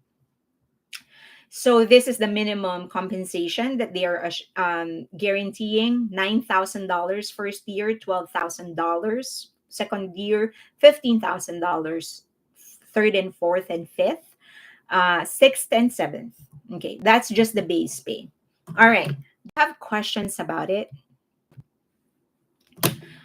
Okay, so I will answer some of the questions that you asked me, that you sent to me. Do I think she's telling the truth? I think that she is telling the truth. I do think that there are some things that are worded to favor her case, which is natural. For example, as I've mentioned before, I don't know why they said that they buried a clause about recoupable expenses when it's there, right? So that's one. Second, I do think that there is a misunderstanding. The contract, if you read it in full, is no different from a contract, from a Hollywood contract, and no different from a K-pop contract. For example, that's in Hollywood terms, is just an advance. So if you sign a contract with any recording company, they can actually give you an advance. And then you still need to recuperate that money to the company. And until that's recuperated, then you don't earn. The same thing with K-pop. Um, I do think if there is truth to her not being given water, I think that's a violation of basic human rights. I do think that she should not, I think, just let her eat. Like, I think that is just basic human rights. Just let her eat if she wants to eat. So those things, like if it's true that she was injured and she was being forced to actually practice, that's not right. So for as long as these things are true, I think that is in itself grounds for termination of the contract, because in the US that's like a violation of, and she's a child, she's an underage She's underage. So I definitely think that she's telling the truth, but I also think that there are certain claims that she made some tweaks to sort of favor her, which I don't blame her for because that's just how legal things happen. But in terms of do I think she's justified for like terminating the contract? She's, as I've mentioned in the beginning, she's a child. And I am a firm believer that when this is a child, when we're talking about a child, it should be easier for them to tap out. It's not like automatic, but it should be easier for her to tap out. However, I also understand the perspective of JYP. Again, let's go back to the favorite word of the day, precedent. You don't want to set a precedent. You don't want people, artists, to just be signing with JYP and terminating their contract when they want it. You are going to, just as a company, as an entrepreneur, you want to make it as hard as possible for the person so that the next time somebody signs under your company, they know what they're going to be facing. But I will stand by what I said. She's a child and she should be allowed an easier way out of her contract. Did she bite more than she can chew? Probably. But that's the risk that a company will be taking if you're signing a contract. If you want to be able to really lock somebody in a contract, then sign adults, not children. Um, so that's my take. That's why I said it's her mother pulling her strings. Danji said, but he is setting a precedent that says it's okay to abuse, cheat, and lie and hold people hostage for their dreams. No, I understand you. I understand what you're saying.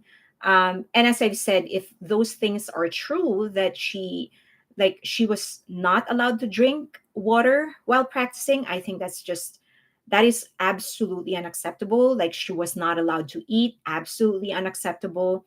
If the contract says that it is it is optional for them to leave to reside in that residence, uh, that is unacceptable. And then she was forced to do it. That's unacceptable. I understand what you're saying. I agree with you.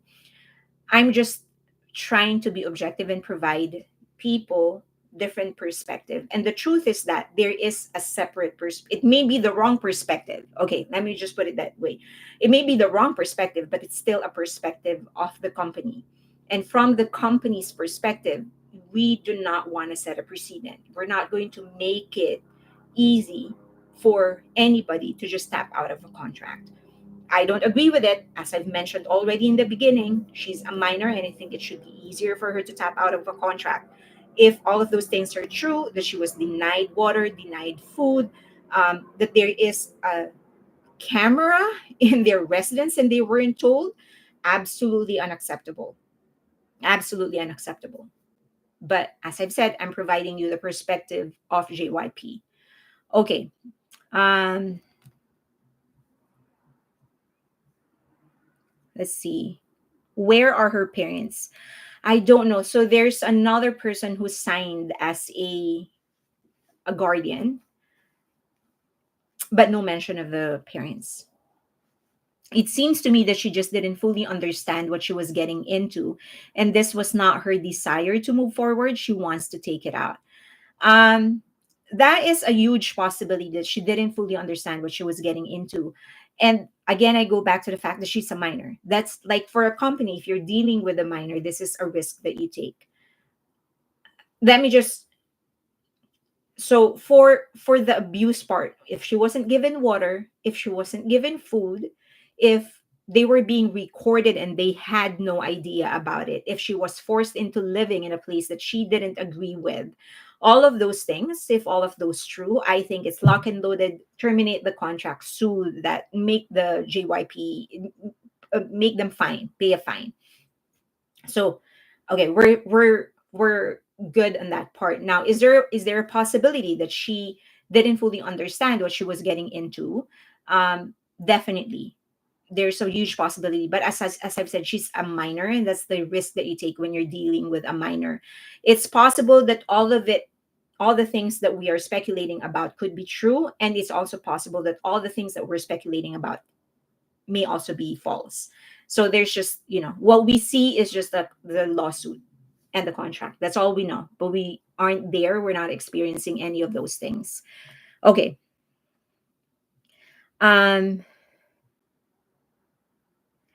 but artists around the world sign every day without having to suffer health wise or financially. There definitely has to be a change. There definitely has to be a change. And I think like platforms like YouTube, um, TikTok, all of those things, those are a lot of artists actually make a living, and they actually make a name using all of these platforms, and they have full control over their own creatives, right? Um, so there are ways to do it, but I don't know if you noticed that there are breakthrough artists from these platforms, like Billie, right? Billie Eilish. She, where was she? Was she? I think she's a YouTube baby, right? Like she was discovered in YouTube, but she still ended up signing with a big company. So, because you just really, if you want to grow like globally and become like a Beyonce or Taylor Swift, at the end of the day, we still need they still need money for marketing. We're still not at that part of our civilization where adoption for person to person communication is so widespread that we're basically making marketing companies and advertising and other technologies irrelevant. We're not there yet. They still need money in order to mass market themselves. So so there definitely has to be a change. I definitely agree. But for example, if I put on my entrepreneur hat, right? And if you're telling me that you're just gonna have to do this, and this, like all the advantages would be on the artist side and nothing on my side, okay, just go ahead and market yourself. I won't sign you anymore. I'm not going to invest in an industry that will not protect me. And that's what we were saying with the case of old shorts. Entrepreneurs or investors won't put money in something where they will not be protected. So if this is the case, like, oh, it's that easy to just take the contract, terminate the contract, then I'm just not going to invest. So where will that leave us? If somebody like Billie Eilish still needs the money of big corporations, and she's so big, I mean, she's so big as an artist. If she still needs the money of big corporations, want more those that are not as popular as her. Again, I just want to emphasize, when it comes to abuse, I don't negotiate with that. If this is true, that she was deprived water, she was deprived food, that she was being recorded without her knowledge, all of those are unacceptable. It has to be terminated, and JYP needs to pay a fine. Justin Bieber started on YouTube, and he still had to be signed. Danji said, fairly, and I think that people that want to sign with K-pop labels will think twice. Definitely, um, for sure, if this happens, they're going to like really look at the contracts.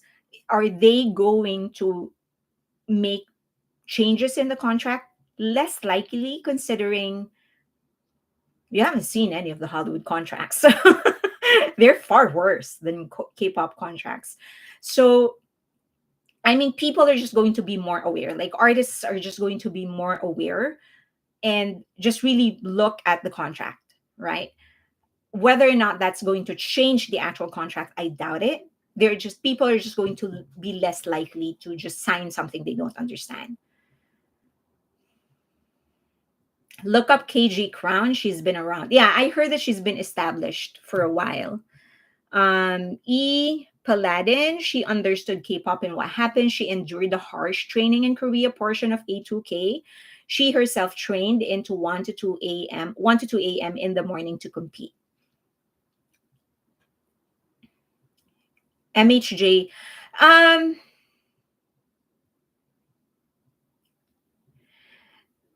a competition is different when you're leaving the life. So like 1 to 2 years of hardship. That's probably,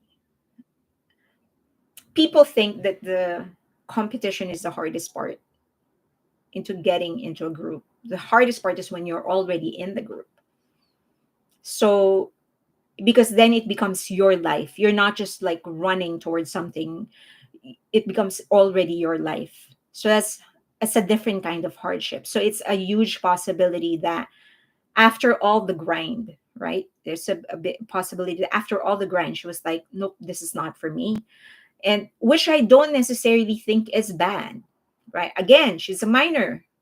she, this is just the things that you need to go through and deal with if you are signing up a minor. So she wasn't just on YouTube, she has been performing in public since age 7. Look up, oh, KG. Okay. She was from Eagle Rock. Her brother was helping her.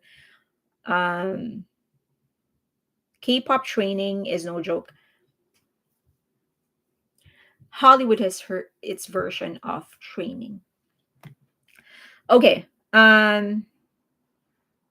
Living Sweetly said minors ought to have extra protection in such contracts. I definitely agree with that.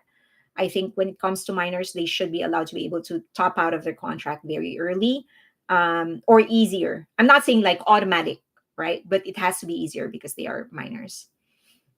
Becomes your life and your job. Yeah, that is the hard part of it. Like this is your life now. Like when you're in a group, you realize that, oh, okay, now for the 7 years, this is what I'm going to be doing. The next 7 years. It's not all glamour, but blood, sweat, and tears. Think carefully before going into K-pop. Okay. KM's guardian has the same surname, so relative, if not parent. Could be. Yeah. I wouldn't sign a contract unless it was with Master P. Look him up. um the like I think when it comes to perpetual rights over your image across the universe, I think that clause will most likely not change in the contract. But definitely that part about her being deprived of food and water, um, and being recorded without her knowledge, those are the three things that are very, very unacceptable to me. When it comes to like getting overworked, um, definitely because JYP is in the US and we have very, very strict laws when it comes to child labor, which she is classified as a child in California law.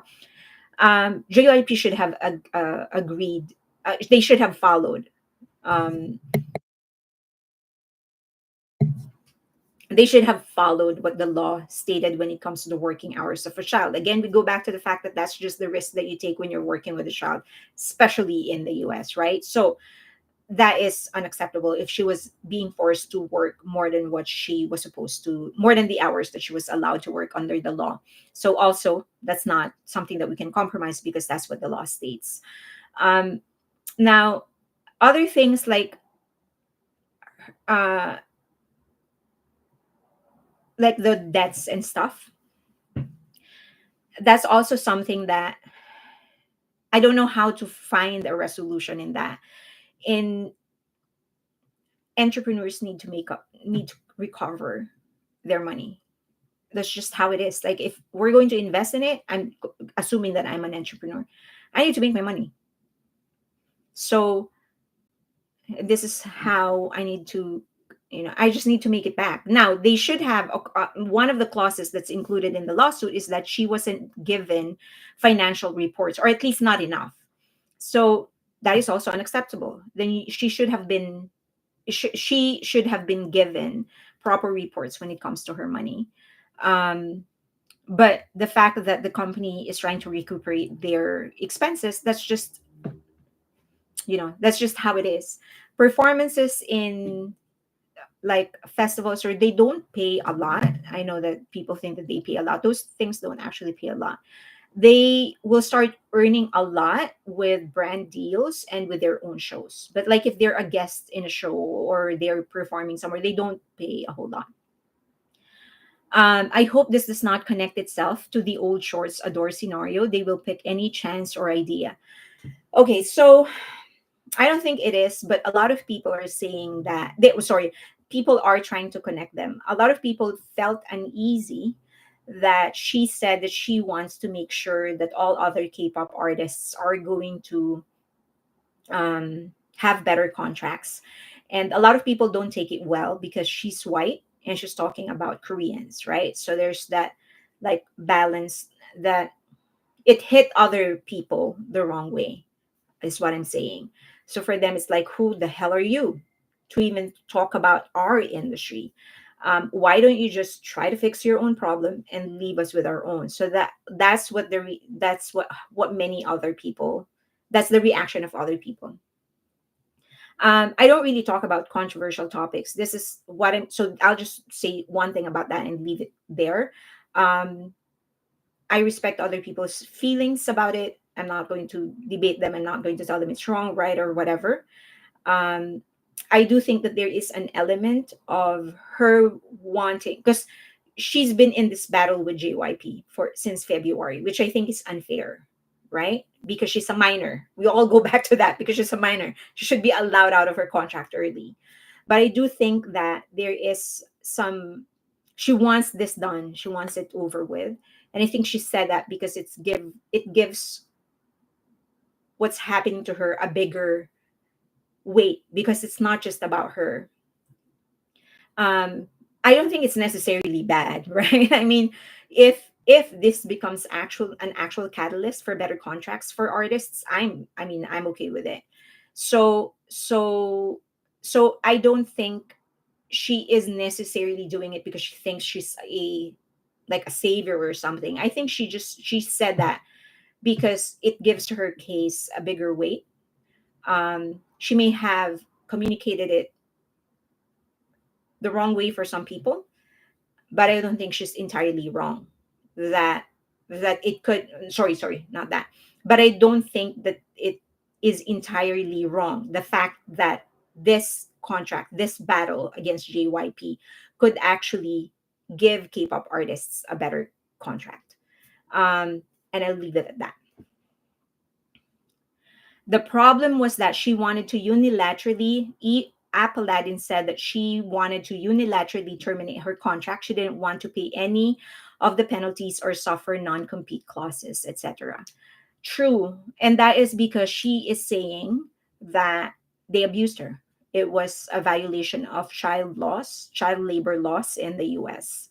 So so that's her defense. Jessica said, yeah, but life isn't fair. Like young or late teens. She is 17.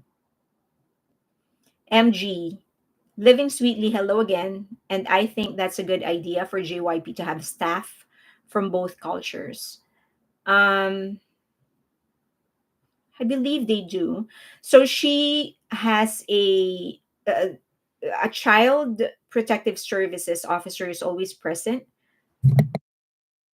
whenever they work.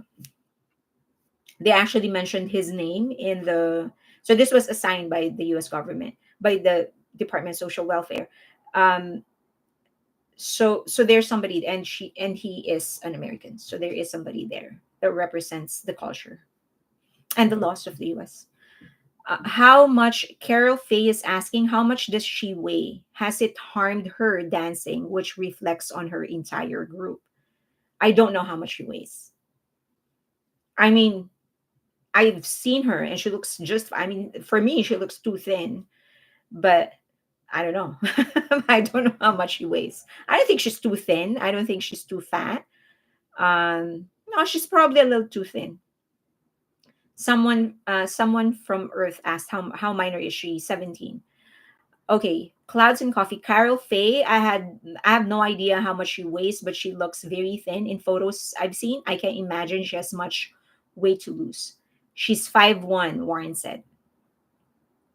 Okay, she's dancing. Lee said she's dancing for hours a day. She needs to eat. She does need to eat. People need to eat. So definitely. Danji said, well, Koreans don't think seeing bones and skeletal structures is a problem. Um, they like that. They like seeing bones. So I guess, I the main difference for me is that she's a minor, and I'm a firm believer that when you're a minor, you definitely should have easier time opting out of a contract. As I've said, it's going to change the industry, because a lot of companies are just going to think, okay, if I want people to be locked in the contract, then I have to sign adults. So that might improve the industry a little bit, and their view of age. The other thing is that if any of those things are true, that she wasn't given water, she wasn't given food to eat, that she was being recorded without her knowledge, that she was asked to actually train even though she was sick or injured, um, those things are unacceptable for me. I do think that she has to prove all of her claims. No one is above the law, for sure. So for as long as she can prove those cases, then I think a termination of the contract is in order. On the other hand, there are a lot of things that it seemed like, if we just don't talk about those things, okay, just put that aside, all those abuse and physical harm that they were causing her.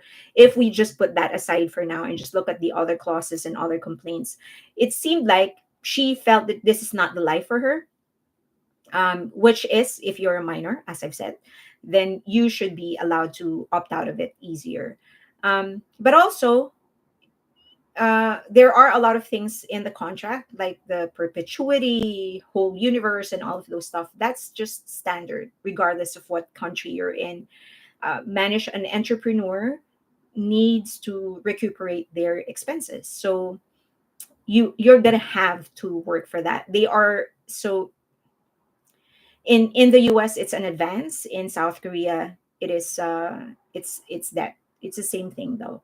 So whether she signed with a US company or a Korean company, she will still be in debt, unless she doesn't take the advance in a US company. But if they put in marketing for you, if they spend for marketing, if they spend for PR, any of those things, they still need to recuperate that. So you're still not going to get away from it, unless you want to spend for all of those things. Then don't get signed, right? Okay. How old was she when she first signed the contract? 16. Living sweetly. Also, Korean discipline is very different to American discipline. Perhaps trainer and trainee had a hard time acclimatizing to it. Definitely, for us, for Asians, for example, it's very common for us to get scolded, like get punished and stuff like that. That's just a part of the culture. But for West, that's very different. Okay, we are at an hour 47. I do want to get through RPWP. So mind, I'll make it fast. I just want to share my have has okay. Anybody has not seen this yet? Because I might mention some spoilers.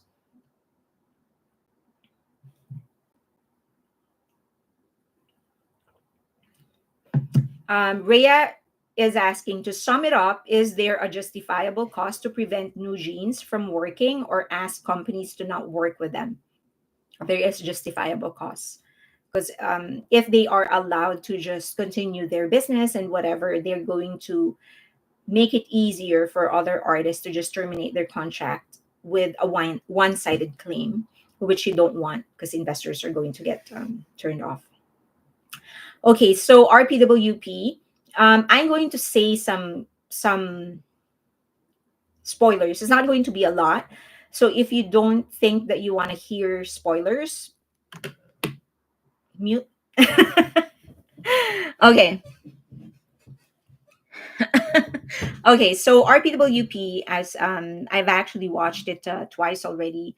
But one of the things that I've observed, there was a scene there. This is a spoiler. There was a scene when he said that this is the first time when he was actually discussing, like, do you want the bass here? Do you want the guitar louder? Or what kind of instrument do we put in? He said that he didn't do that when he was with BTS, because they were so busy with so many things that they don't have the time to actually put into doing all of getting into all of those details. And RPWP actually gave him a chance to sort of start again, and have absolute control over the album, to the point where he was discussing the volume or the levels of a certain instrument, or how should he be singing something. Like in BTS, his description is that he would record his part in his own studio, give it to P Dog or whoever is producing, because there are like 1,000 things that he also needs to do. So RPWP in some way is actually a beginning for him. Like he was learning how to make an album from scratch. That's how it felt. And that's kind of odd given that he is the leader of the arguably the most successful group in modern times after the Beatles, probably. And with so many albums, it's so odd for him to hear that, this is the first time I'm actually doing it this way. Um, but also very good because it's giving him a chance to actually learn about the craft and the industry from a different perspective. He's not just a leader of a group, he's also the main creator of something big. Okay. Next, RM experience is actually much more relatable if we want to think about it. A lot of people, I was like, when I was going through X or Twitter after the first week of the showing, first several days of the viewing of RPWP, a lot of them were like, oh, I'm so sad. Like, he can be himself. Like, he can't be honest ever, and something like that. And I, of course, value their opinion and I definitely respect their opinion. I didn't feel that.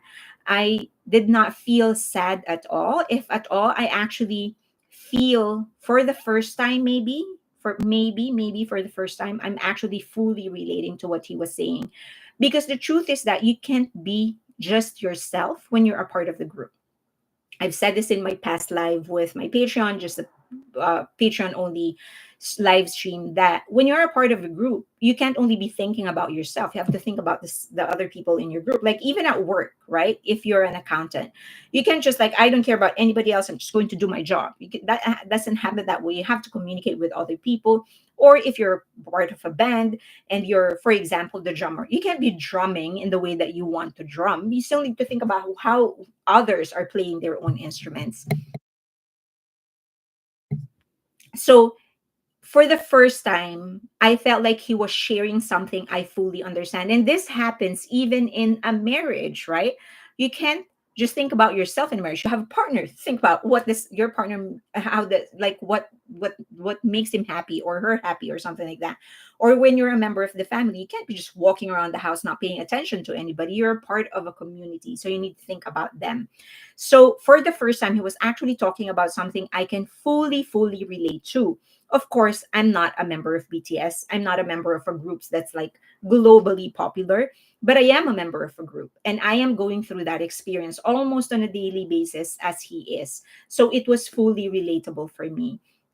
But also, it highlights one thing, like there is so much glamour, so much importance about just being yourself, like do what you want and not care about anybody else. And the truth is that just absolute BS. Of course, you're going to have to think about other people regardless of what you do. Even if it is your own company, and I do have my own business, I can't just think about myself. I have to think about the city government. I have to think about my employees. And this is my company. Like I put this because I wanted to be in control and I can't just do what I want. So all those people that are saying, why are you staying there when you can't do what you want, when you can't blah, blah, blah. That's just not how it works. Okay. But also he emphasized that alone time is necessary. It's very important for us to actually be exploring things that is outside of our norm.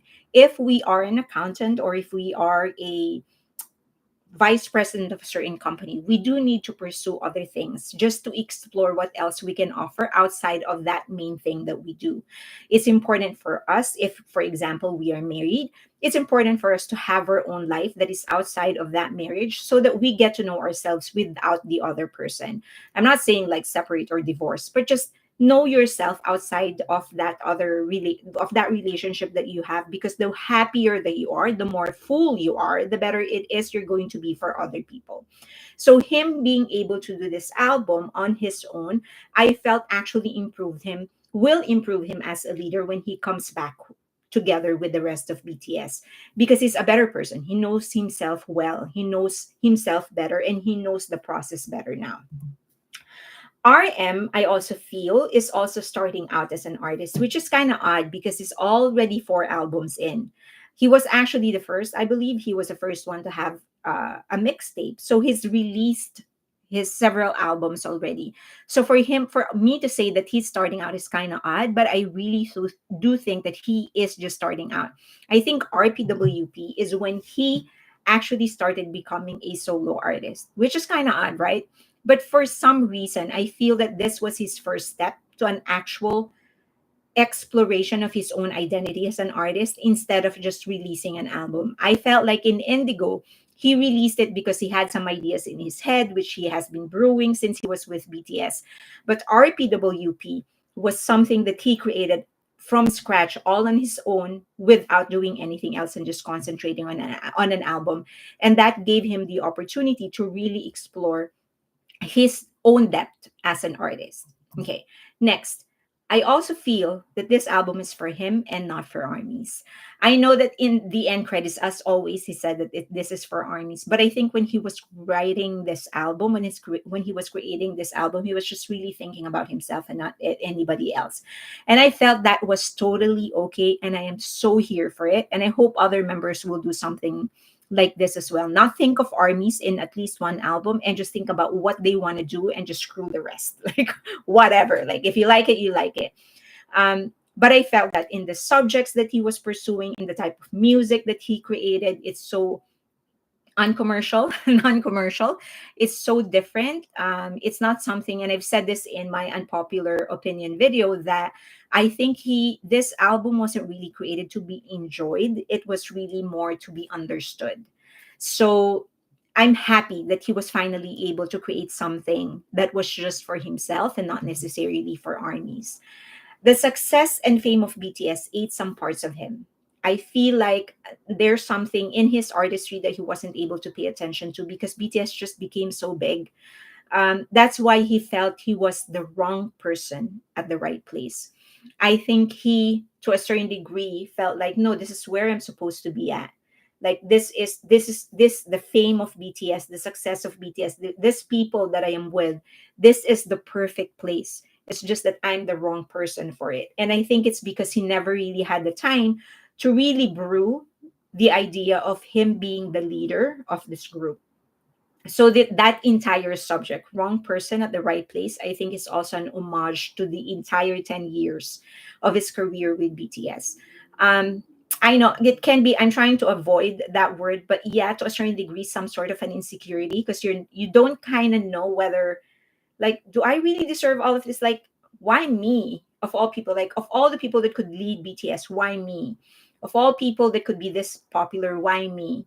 um so that could be a part of why he came up with that concept, the wrong person at the right place, right place, wrong person. Because he, for a while, like, there's a struggle in whether or not he was actually the right person for this entire thing. um Also, it's notable that he surrounded himself with people that are opposites of BTS. These people are just not the usual people that they would work with, that they would collaborate with. And I think that was intentional on his part because he wanted to create something that's just really totally different and outside of what we would expect of BTS. But like, if you look at those people, it's like, these are not the usual people that you would think that you would expect of BTS. Like, for BTS, they would work with international producers, people with a certain body of work. But these people, they really pursued a different destination for their career, a different genre, a different market. And for them to tap these people and try to create something, a body of work, and the beginning of his actual career, I think speaks volume of what he really wants to create. He wants to be RM, just RM, not RM of BTS. But for once, like, he really wants to continue to start a trail where it will just be RM and not RM of BTS. um I also realized that he is actually a very emotional guy, and that, you like, in the group in BTS, we know that he rarely cries. He has cried, but he is the one that rarely does it. Like, he's so, because he needs to keep everybody together, right? But here we actually saw his turmoil. We actually saw and witnessed him going in and out of like joy and sadness. I can't forget that part in the show, in the movie, when he said like, 1 minute I'm so happy, 1 minute I'm so sad, 1 minute I love people, another minute I'm just like I hate everybody, 1 minute I miss that person, and then another minute just get out of my so he's so in touch with his emotions. It's just that BTS kept him in check. But finally, in this documentary and in this journey that he had, he was able to just let it all out. Like the producer said, he wanted, what RM needed was somebody that will just tell him, okay, let's just explore that side, let's just explore that direction and see what's going to happen. So at first, like, his plan was to actually give him directions, until he realized what RM needed was somebody that will accompany him as he explores different emotions and different directions. So that's what he became. So when RM had an idea, he was like, okay, let's try that. You want to try it? You want to try something angry? Okay, let's try that. You want to try something emotional? Okay, let's try that. And that I think is really what RM is. And as an artist and as a person, he's very, very emotional. It's just that being a leader of the biggest group right now, then you do have to keep yourself in check. So those are my observations. What about you? Is there anything that stood out to you, that you feel will make a mark in your life as well, or something that you learn from? I love seeing him smiling. I do too. Hoan said that's why most of the time we can't be friends with our coworkers. True. Um, I'm lucky to be in a company where a lot of people are actually very friendly. The owner of the company, I would consider him to be my friend. We do have some history. I'm not going to go into the details, but generally, I try not to be friends with my coworkers. Nora said, I love BTS music as a group. Also, love their solos. It's amazing to see how different they are, but at the same time, come together like a wonderful puzzle. They're all amazing, talented people. I agree. That's why, okay, let's see if you have some things that you wanted to. Bang Luna said, RM run away to the indie music circuit. Yeah, I felt like he rebelled. It wasn't really a conscious rebellion, but I felt like he rebelled, um, and really wanted to just like do something that is just everything that is not BTS, something something like that. Marianne said, agree that RPWP was RM's solo debut. It was extremely personal. He was in meltdown mode. One of the reasons he postponed his army enlistment, he shared in Bangtan TV. D Mora 1465. I think that's what they mean by imposter complex, that feeling of not deserving the position that you have. Yeah, like we sometimes we just find ourselves in it, right? Like if you're working, for example, you work hard, and then you get promoted and promoted and promoted, and then you just realize, like, am I supposed to be do I actually deserve this position? Right? Or I mean, it happens to me even as a YouTube, even though my channel is very small. But sometimes, like, when I see I have a vibrant Patreon, we have a vibrant Patreon community where a lot of people are actually there with really like great contributions, like things that I have never thought of, points of view I have never even thought of. Like, constantly I feel like, why am I even like the owner of this Patreon community, when owner of the account, but when more people are here that actually have better ideas than I have. So or sometimes when I'm like in one of those moments when I don't know what to talk about in my YouTube live stream or in my YouTube channel, I'm thinking like, do I actually deserve all of this, like, subscribers? Like, do I actually am I actually like adding value to their life for them to be subscribing to me and watching me? But then you just got to survive, right? So you just keep on pushing, keep on pushing. So that is why I keep on saying this is actually so relatable. This body of work and this specific documentary is so relatable because he's saying a lot of the things that we don't usually process, but he again, he is making us process it. Like he is giving us a chance, or maybe even the permission to go there, right? Like, no, let's go there, let's go there, let's talk about that. Do you really deserve to be in the position where you are now? So okay, Fly Universe, seriously, you describe artist and not artist in music. um I don't know what that is. Bang Luna, I think RPW, Bang Luna said, I think RPWP is a snapshot of RM right now, just like Mono was him at that time. Oh, yeah, for sure.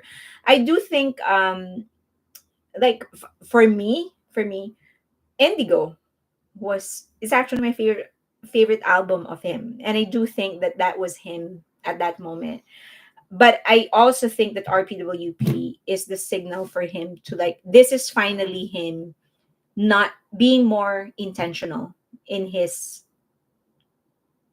trek, in his journey towards becoming a solo artist. While RPWP, like Indigo and Mono, those were just who he was at that moment. But RPWP is more intentional moving forward. But that's just, I could be wrong. I'm not him. Jessica Moyer said, "Yeah, I agree. I really love this album because it did challenge me to think about those topics he presented, but I also was really happy. He was so free to those feelings through music. T Style Army, my sis, not Army, really recognized what he said about wanting to separate from K-pop and BTS, but she understood it differently than me. It gives me ick feeling. How many others saw it this way? Ick feeling? Why?" Agree with Don Marie, according to Marianne. Um, Lee is asking, what is your favorite song in RM's new album? Come Back to Me is my favorite album. I just love the idea behind the music.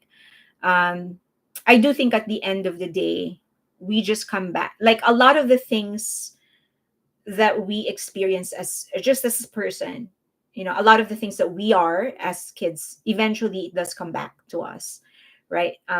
Like for example, like when we're young, we can't wait to be an adult. We're so innocent and we just want to learn things, and then eventually we just come back to that simpler way of thinking when we grow older, once life has humbled us, once we go through so many difficult experiences. And I sort of took that song to mean that it's not just one person coming back or people coming back, but just like things, like life, like who we are coming back to us, who we really are coming back to us. What's your favorite, Lee? Don Marie said Indigo is my favorite, but I relate to RPWP more. Someone from Earth said that Come Back to Me is my number one song in my Spotify rap. Really? Wow, congratulations. I am going to, right after this live, I'm going to update the 1 billion road to 1 billion. So if you are a member of my Patreon, you're going to see it. If you are not a member of my Patreon, please be a member. And yeah, I'll update it so that you guys can see. We do need to, now that V has a 1 billion song, Love Me Again is in 1 billion. We do need to decide which song we're going to push next for V.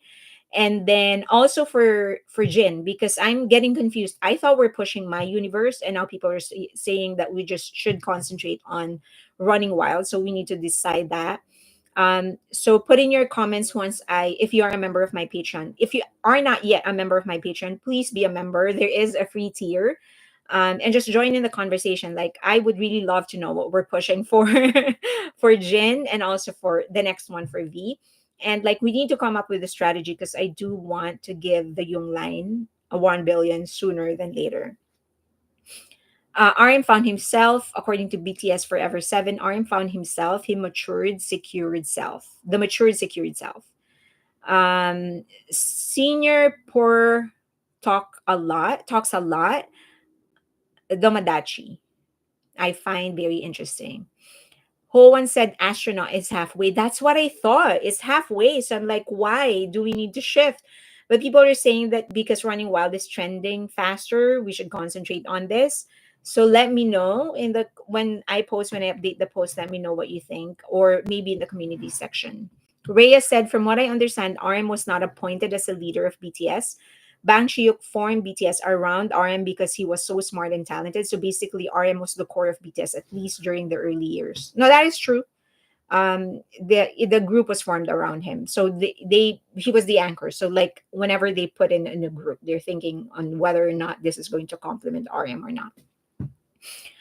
Dawn Marie said, I'm still pushing Wildflower. That is for RM. It's still Wildflower. Yes. I hope RM is happy and in a better place now, letting go of things he questioned himself. Recharge for 2025. We should all recharge. So, starting next week, I'm going to do a review of everything, review of K-pop, review of Asian entertainment, review of movies that I've seen, of course, review of BTS. If you want anything, and then looking forward to 2025 as well. So if there's anything particular you want me to touch on, let me know. And I'll try to do it. Okay, we are at 2 hours and 10. Is there anything else that you want to? Oh, please watch the document, like the videos of Jin. The rehearsal he had with with Wendy was so cute. He was so shy. Please watch all of his content. I am going to start. So this week, my goal is to get updated with all of his content. Please join me. Um, that sounds fairly. Oh yeah, I'm sure I'm going to have a lot of fun. So let me know. Bang Luna, famous social distancing stage. It was so funny. Hoan, yeah, that video view is so low. Yes, please watch all of his content. He's working so hard for us. Come on.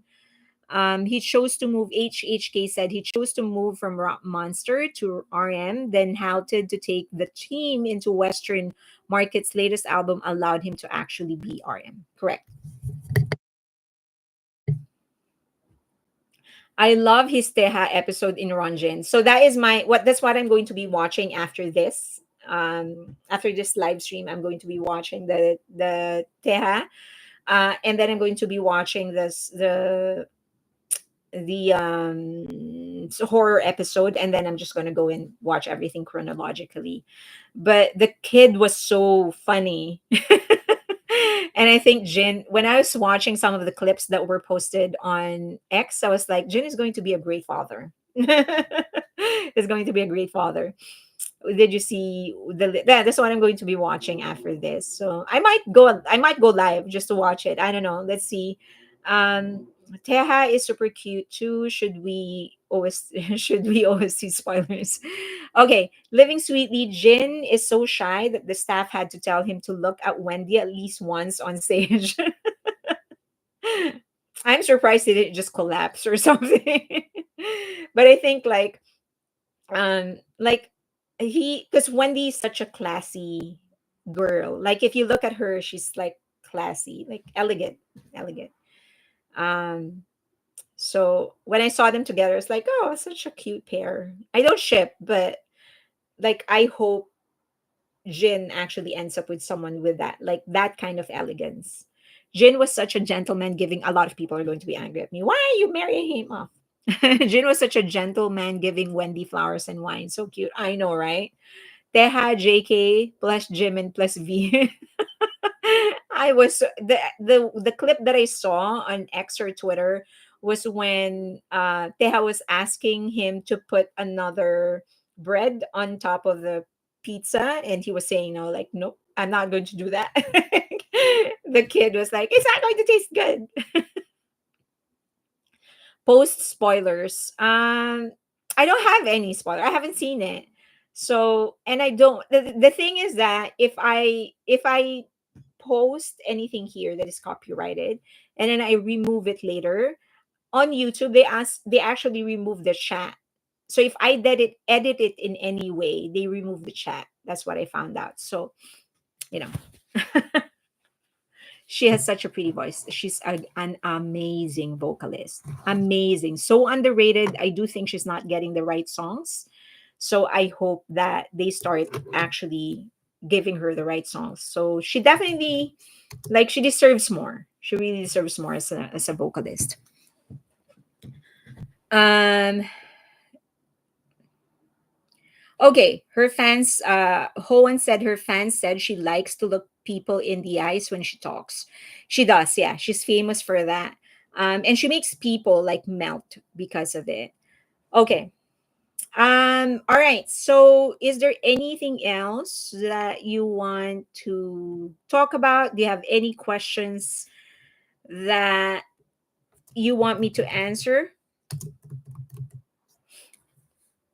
before we go? Jin was younger than Teha in the pizza incident. He acted younger, yeah. Okay. Anything else that you want me to talk about?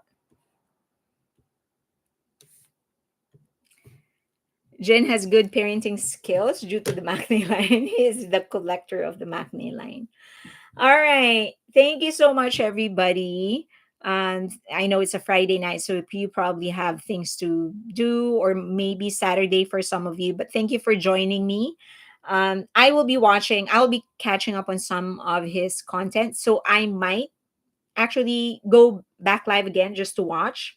So if you want to join, if you happen to see that I am live and you want to join, go ahead. Um, but we'll probably I'll just go make some coffee and then start watching. My next live will be Monday. So I'll go live on Monday. Um Living so yeah, thank you everybody. Thank you for coming live, giving me good night. Good night, people. Thank you. Bye.